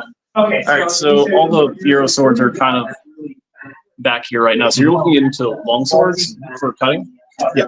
Okay, so we have a few options. This is the Hunley. This is the Hunley Tinker Bastard sword. It's more of a That's kind of what I was hoping. Oh, okay, yeah, that's the one without the fuller. It's more about 1.5 hand size. I mean, do y'all have anything that is going to be like full 2-hand? Yeah, Other yeah. than like the Samuels? Okay, that's the line. I got you. That just play more. Gotcha. Yep. Oh, excuse me. So that would be more of like Scottish two-handed sword. Gotcha. Yep. Yeah, yeah. I wanted to But, say Swahili. I think I just played some Star Souls. Yeah, I know, right? Yeah. Giants, everything that you need. No, I mean I've heard really good things about the Hanwei swords. I've got a Dojo Pro with them, like Oh, okay. Katana. Yeah, yeah. It's pretty great. And they've got some European swords, but what was nice about the Hanwei Tinkers is that it's got like a third-party like fittings. Yeah, 3D printed. Yeah. They're printed armor is what they're called. Yeah. Yeah. Right. Yeah, so you can get fittings for the tinkers if you want to get something with like a fishtail pump or something. Plus, they've got the hex nut instructions, so you can take them apart. Whereas, the ones with the peen, you're kind of stuck with it unless you have an actual blacksmith friend who can take it apart and put it together properly.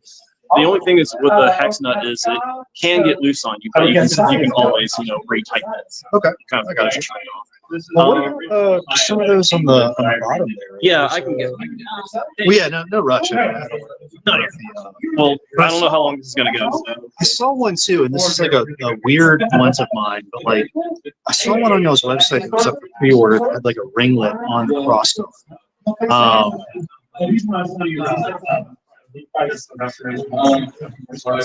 I think I know what you're talking about. We don't have that. No, I got you. This is similar to that. yeah. We call this I call this a Knotsbalger because it's kind of like a. At first glance, you're like, "Is that a Katzbalger?" And you're like, "Wait, no, completely wrong blade type. It's a crossguard with 2 rings instead of like the S that's been curved around." Right. Yeah, but this is still a cool sword. But you want long swords? Yes. Where is that price? Here. So Sawyer is not going to sell, right? Yeah, so Sword. Swordists. And Knife Center has them too. A couple options. This is from Legacy Arms. They've recently kind of revamped their production, and the blades are much nicer than they were before. So that's the Irish name sword. We call it.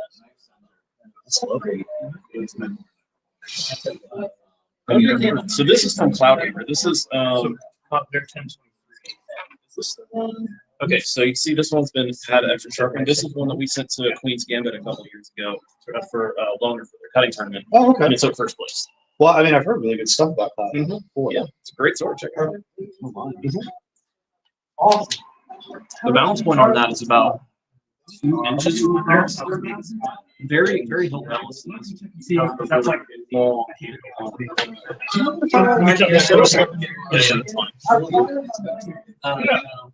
Your website dudes. yes, and we would try. That's No, we're not going to. We have, but if we have, we also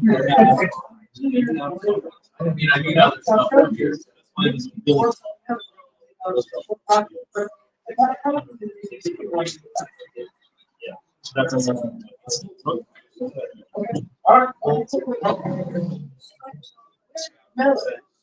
They're all pretty similar. You're not all going to be. You're gonna have to deal with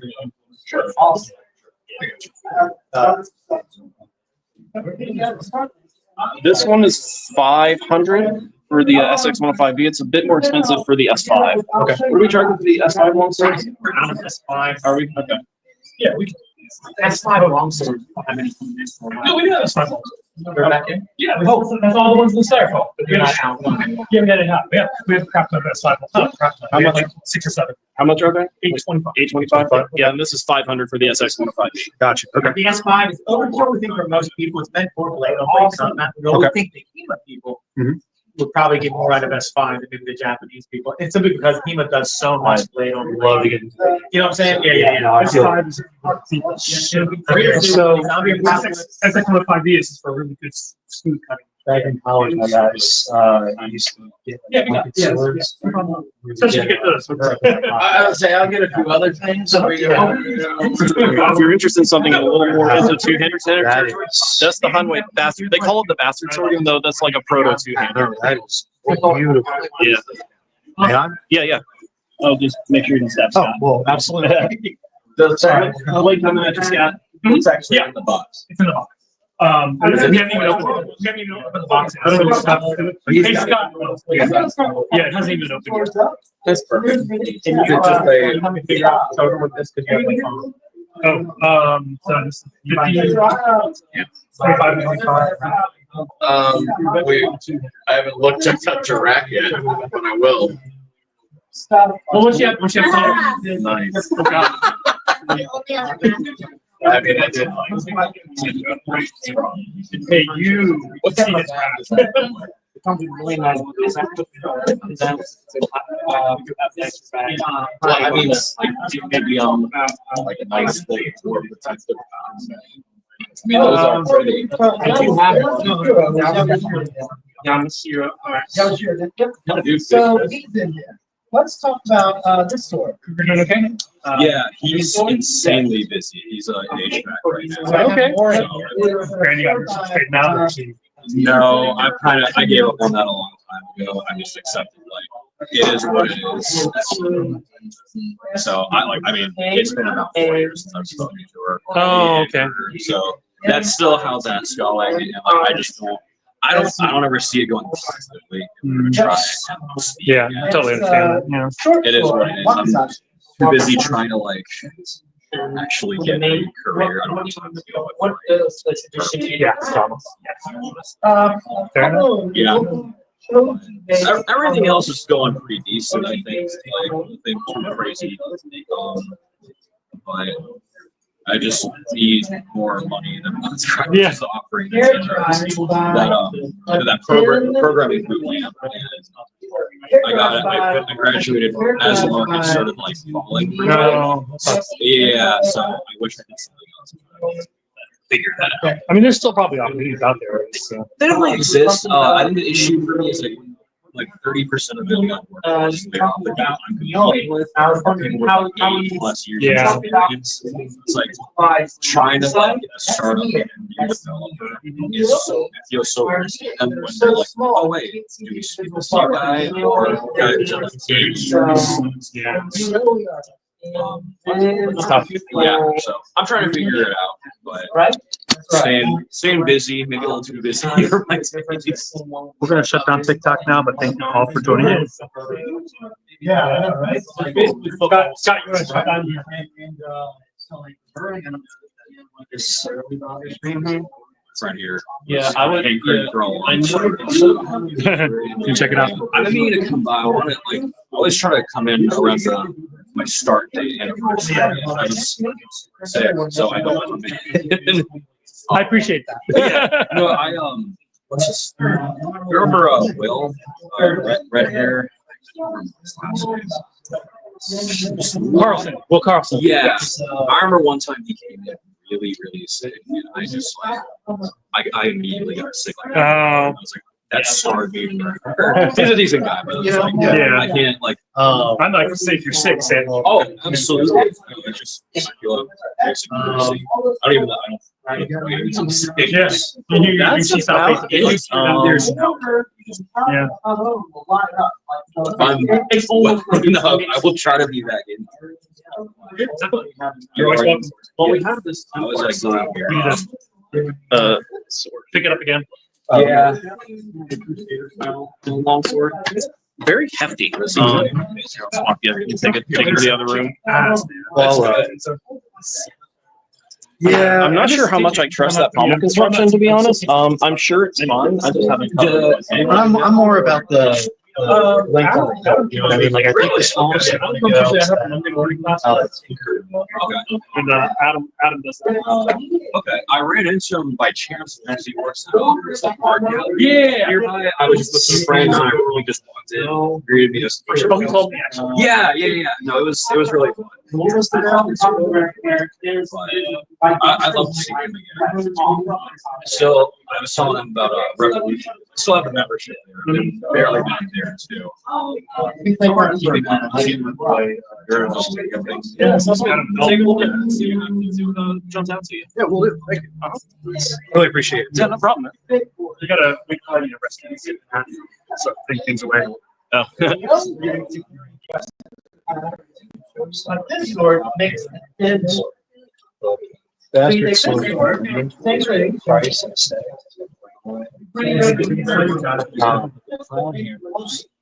Don't look at anything. Here too. Yeah.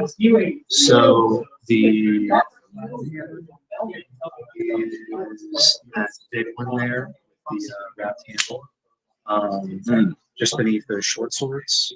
The bastard sword is on the very bottom. Yes.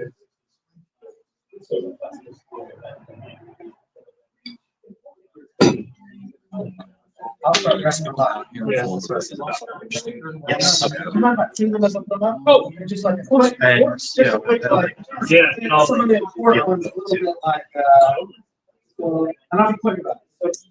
So the next was. Yamashiro, So the first small. or the first one was. Price point and Yamato was like, I guess Yamato is characterized by. it's a little bit of aesthetics too. It's not got the antique.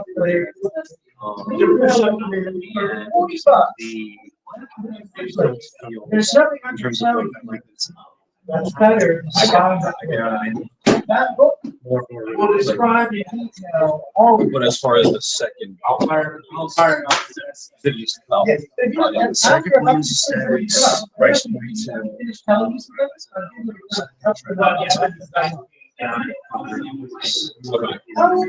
We should go right at that. We should probably try to keep the wife happy. yes, yeah, ideally. Yeah. I need to ask man, what's up? Could you pull the cloud hammer and the bastard sword down? I just wanted to kind of compare them side by side. I don't think is that antique? If you want to hold it, just don't touch the blade. Sure. And don't talk while you're not holding, because your spell can get on the blade conference. And if you want to look at the light, so if you look at the hara and the hamon. Okay. Yeah, we're about to wrap up, so definitely get in like. Yeah, no, absolutely.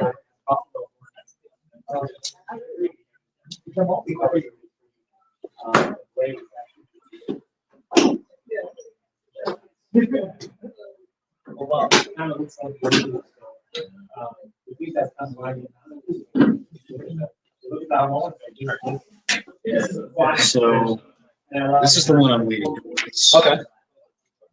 The more you look at it. Like it sits well in the scabbard as well. Yeah. Because that was a concern I had with the cloud hammer.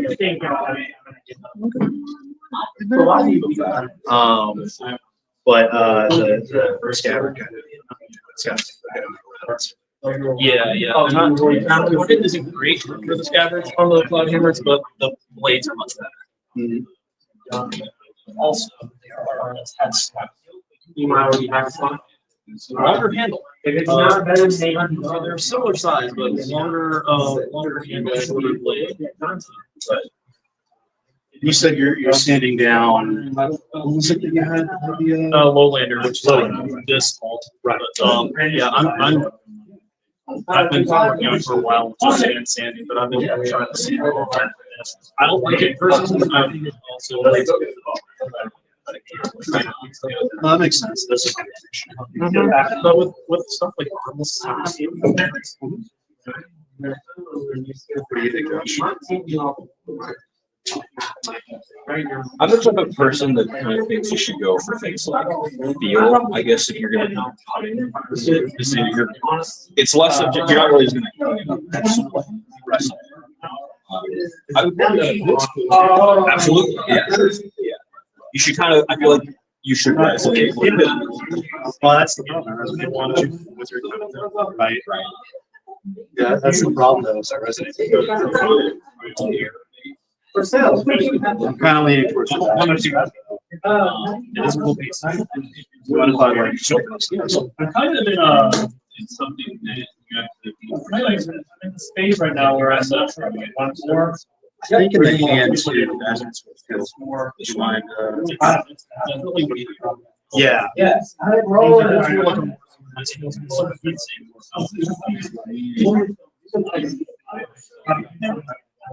You had commented there was one that's a little bit more,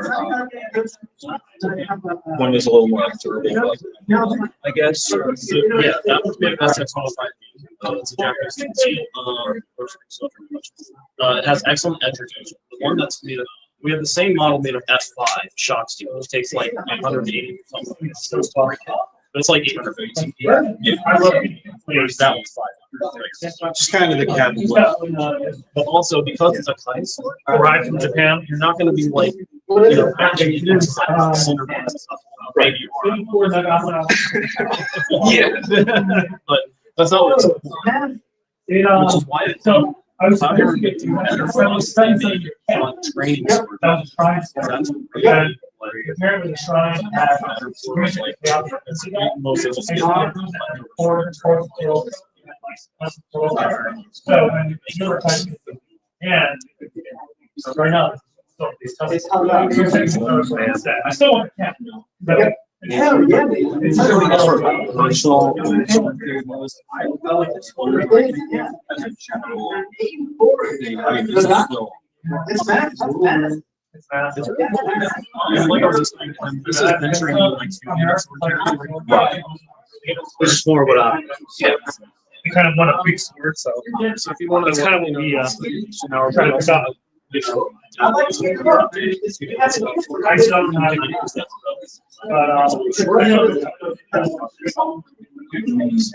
but as far as Wait, it'll get us. You can bring something that can be short sword, the problem is you're not training yourself.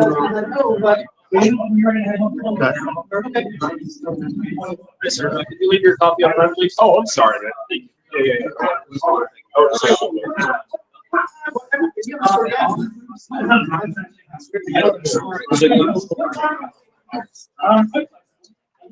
As far as like pure personality, I'm leaning towards this one as well. yes, yeah, that's good. I think that would be. I'm thinking that's going to be a second one. Yeah. Once the wife forgets, we refresh that like a. Yeah, exactly. Yeah. Once I build up enough brownie points. Bring them all up today. Gotta do what you gotta do.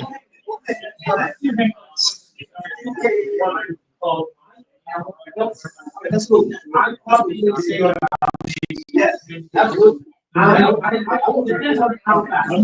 right back.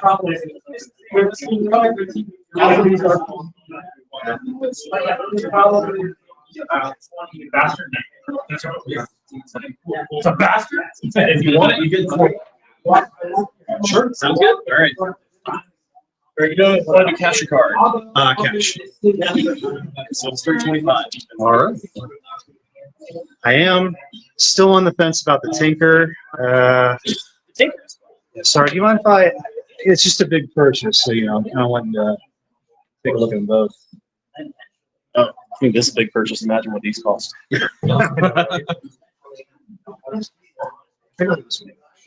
Just while I was talking about so that's more of a hand and hat style, more for your early hour, the Fiore stuff.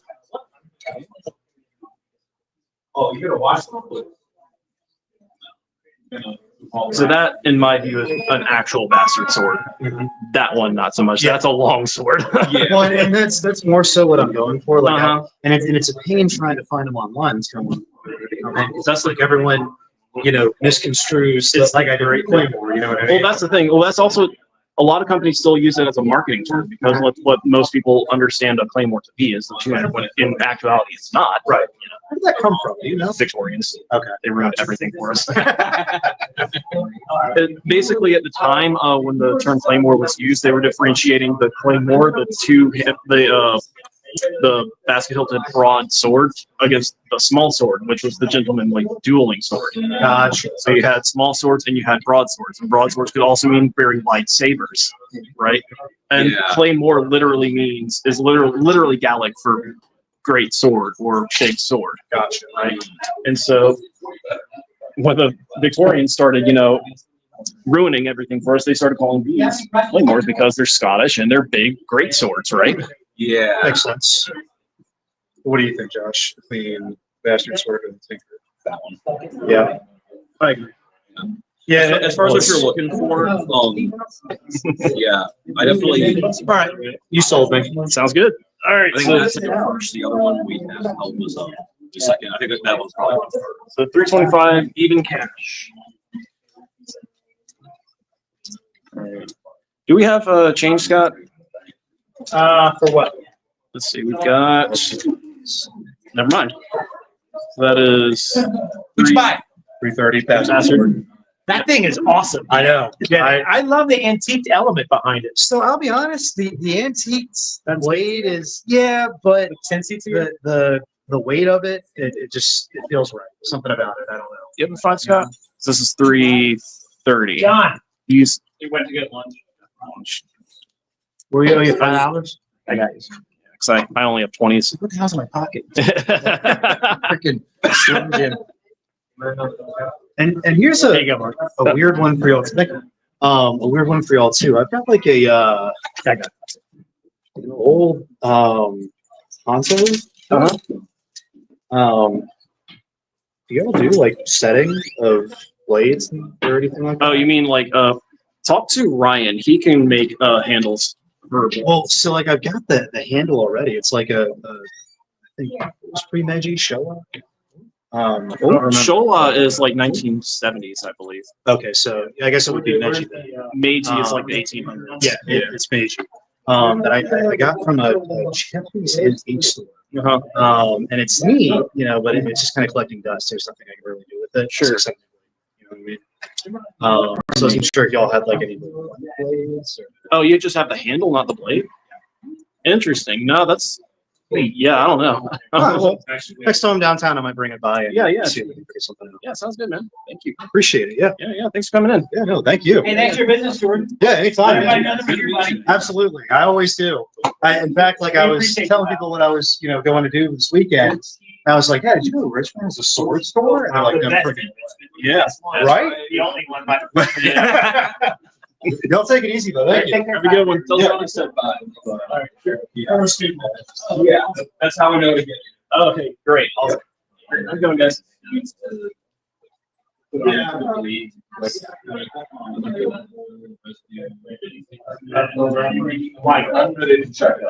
got you. Thank you for your patience. I'm going to check out all these. Bye, guys. Have a good one.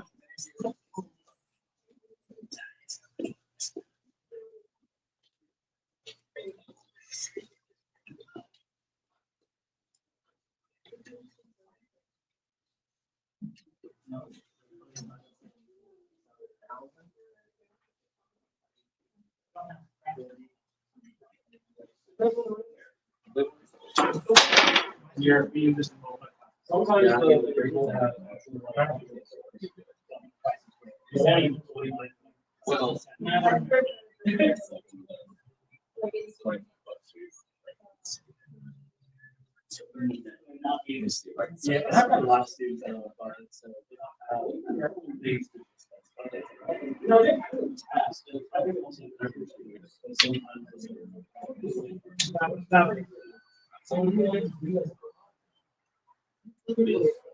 Well, you're the bag.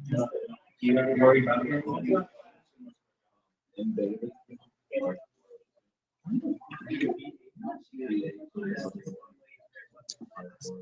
One of these around, some people burn obviously when it becomes a job, and why some people can still do that. What is the question? The main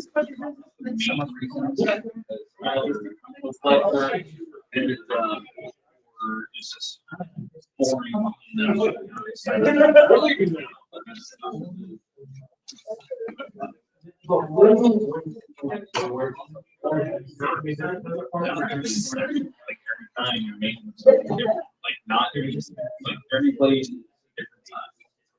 That's true. No one is completely.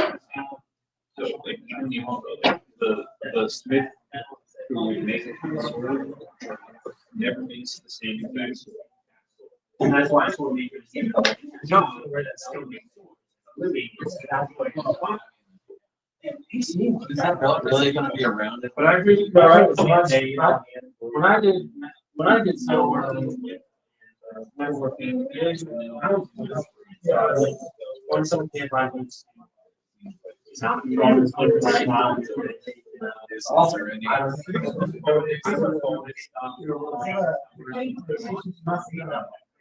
I was probably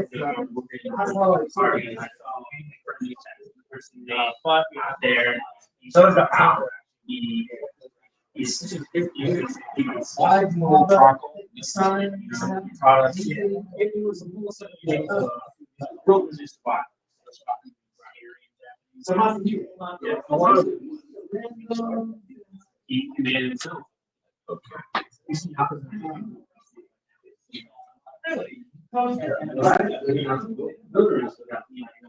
But because he did have he did say he had he does this thing every time. He can't do that. So it's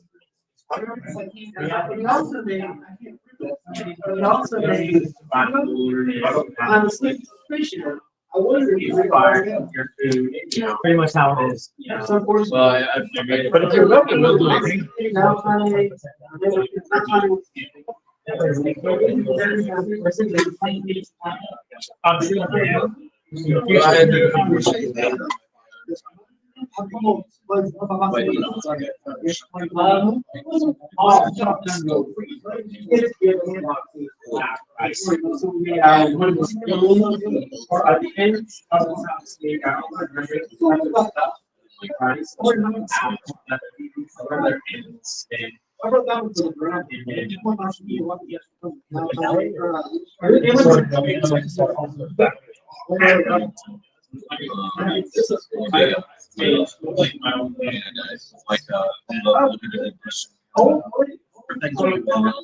few years ago.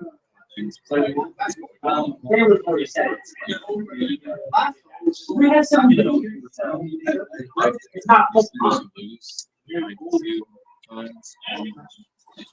Cannot. Like, That's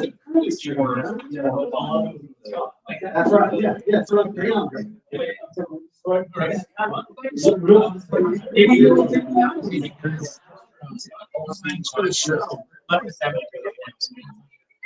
I know. I was looking at your hours before. You were 11 to 6. I'm like, not this much. That sounds like a great. Oh yeah, we're 11 to 6. It's like right home. Well, yeah. Back when we. And email me. The other question is, the oil. Like, is gun oil unacceptable? Gun oil is unacceptable. Gun oil will stain these blades. High-tech gun oil will stain blades. Green one is sewing machine oil. And too much oil. Well, yeah. Dropping alcohol, like a 5 Whoa! Just some oil. Like a 3-in-1 is like the best kind of go to Home Depot. Just like a Hanway oil or anything like We that. sell it. It's great stuff. But the Hanway oil, this stuff, $12. Yeah. We like about it. Okay. I mean, it's very touchy. Yes.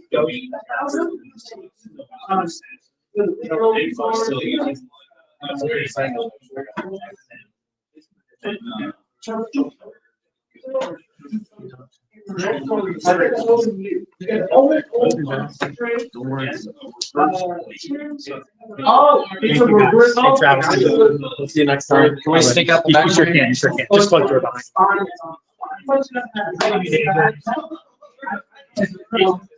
So, right, oh, it's more harvest. Yeah, pretty much. It's like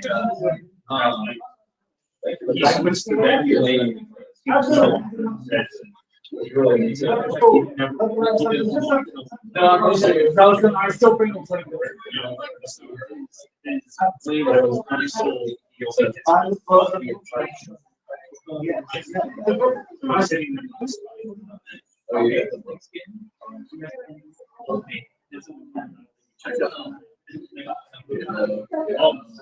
I still have the. I still have those.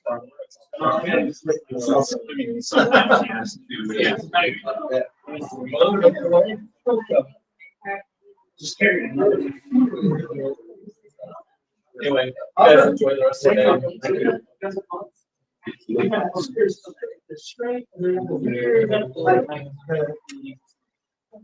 Like that.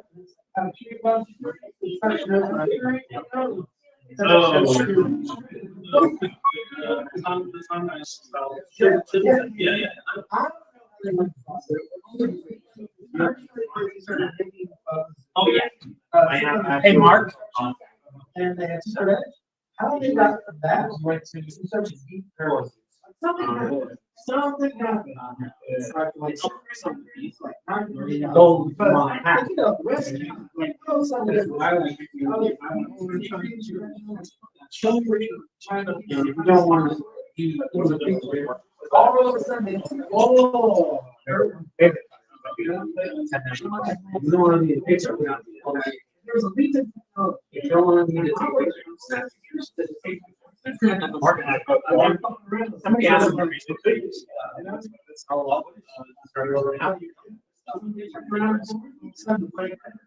John, that's why I go to the store. Yes, it's pretty nice. Yeah. So this is gonna be. How they, Yeah, like how they decide, like how they, it's kind of story.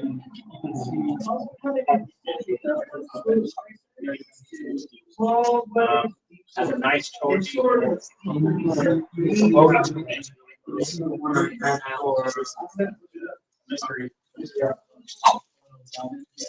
This sounds so good. It has a really wicked curve to it, but not so curved that it makes drawing and sheathing just enough to make it cut. You will feel it. Yeah, this is this. It's real race here. Decent furniture, nice furniture. So it's used to filling in. See your. See me in class action?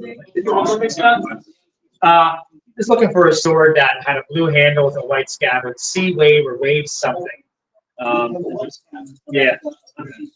But this is probably one of our favorites. And we have this in different colors, so we can have it on left. These are all the same blade.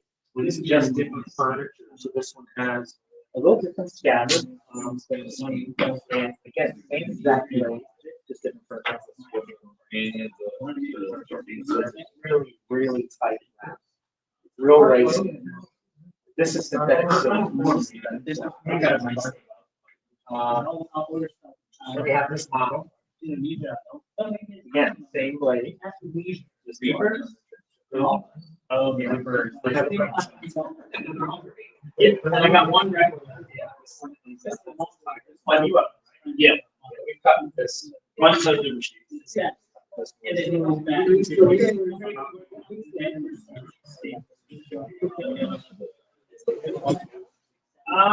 Probably have a budget. This is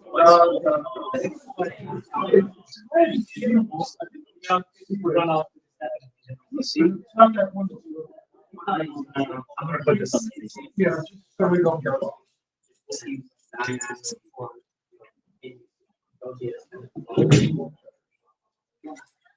The other cutters in the $500 range. Beyond where is the more Thomas? As far as the more curved blade, how's it going to affect?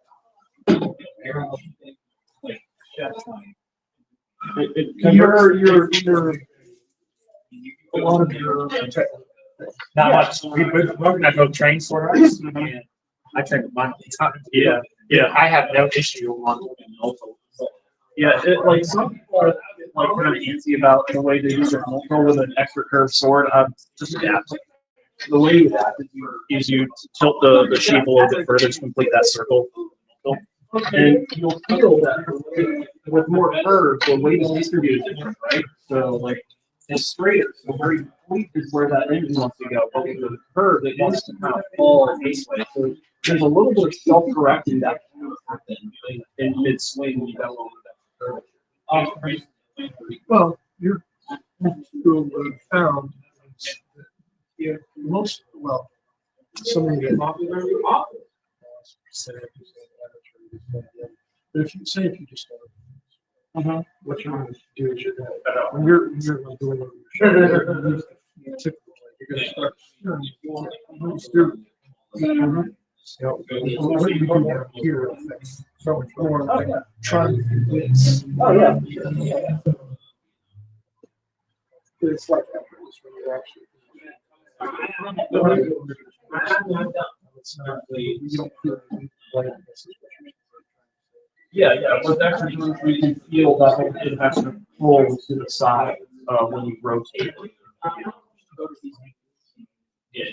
Yeah, stop because no, I'm just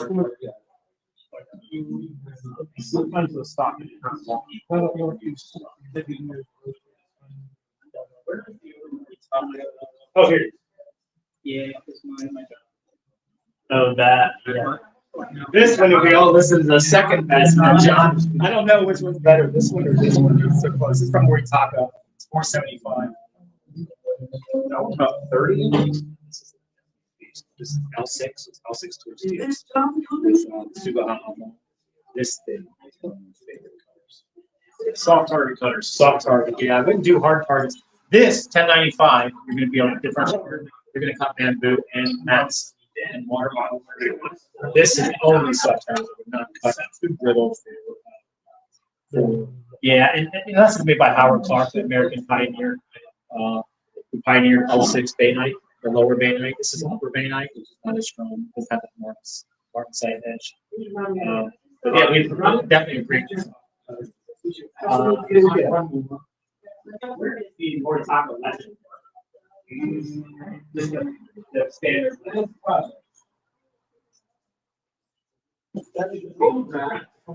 We have to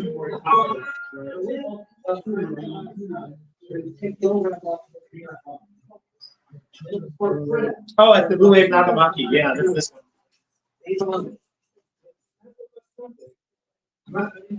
my brother saw that. So the Nagamaki was, battlefield weapon that was used to cut the legs off of horses that mitigate a pole arm. So less than 5% of the samurai died by the sword. We have a battlefield weapon. Modern military don't have a battlefield, just a pistol. We wouldn't go on a battlefield, just a sword. So this was used by Ashigari or foot soldiers to mitigate a pole arm range. We're using 18-foot long spears. It's wild. My brother spotted it and he was like, check this one out. Blue Wave Nagamaki. Yeah. This was so much fun. You see the video of us cutting with this, like, it's fun. It's so much fun. You know how light this thing is? It's just stupid. It's just light, bro. It's just fun. It's definitely on the small end of Nagamaki, that's for sure. It's only T10. So I'm looking for a Moritaka legend. Moritaka legend.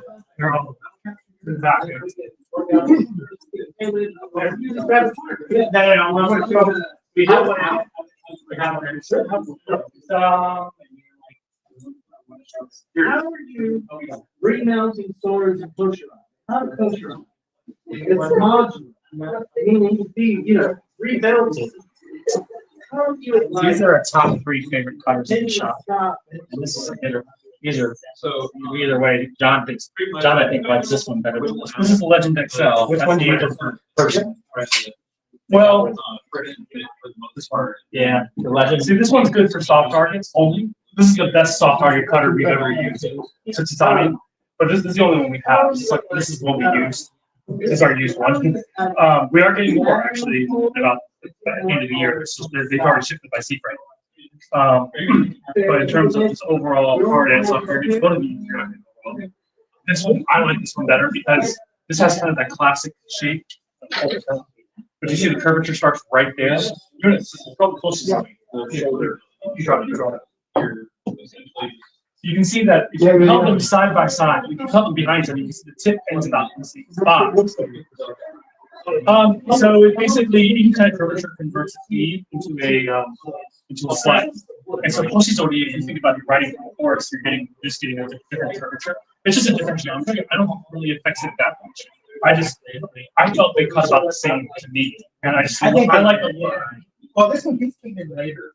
Yeah, I like the look. You see, they were trying to imitate this one. Like Moritaka, it's kind of funny because Moritaka and Legacy, their blades are made in the same force, but they mount them differently.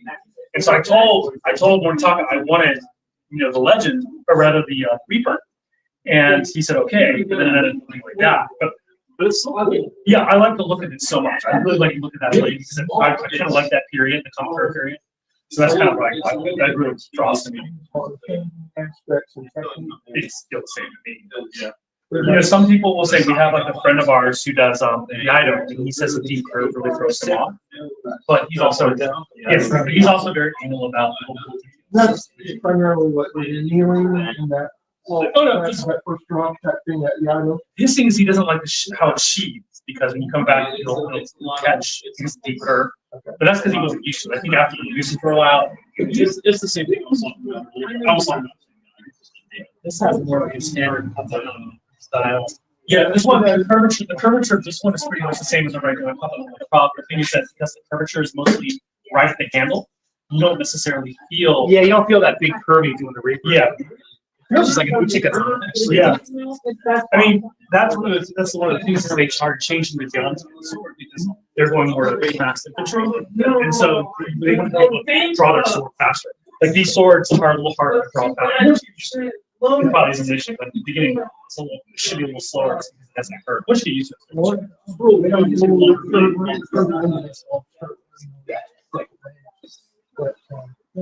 What is now? What I call the bogey, the fuller. Oh, the fuller is the bogey. Yeah. So, your definition It's the light the way the blade while maintaining. It's the light the way the blade while maintaining structural integrity. Yeah, there's no blends. That's all bogus. No, I was just asking because there's the reason I'm asking. You're right. Oh, okay. So what it does, same thing like when we were talking about, you said about shooting, because I did competition shooting for a long time. What happened? No, and so what that primarily is for, is not only just okay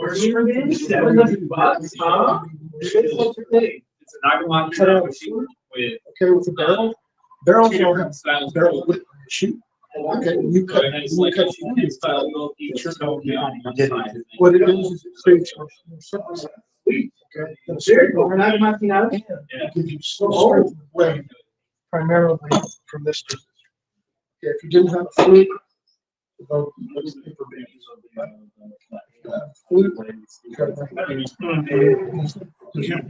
yeah. So what that does is also. Were we live? This. Are we still on?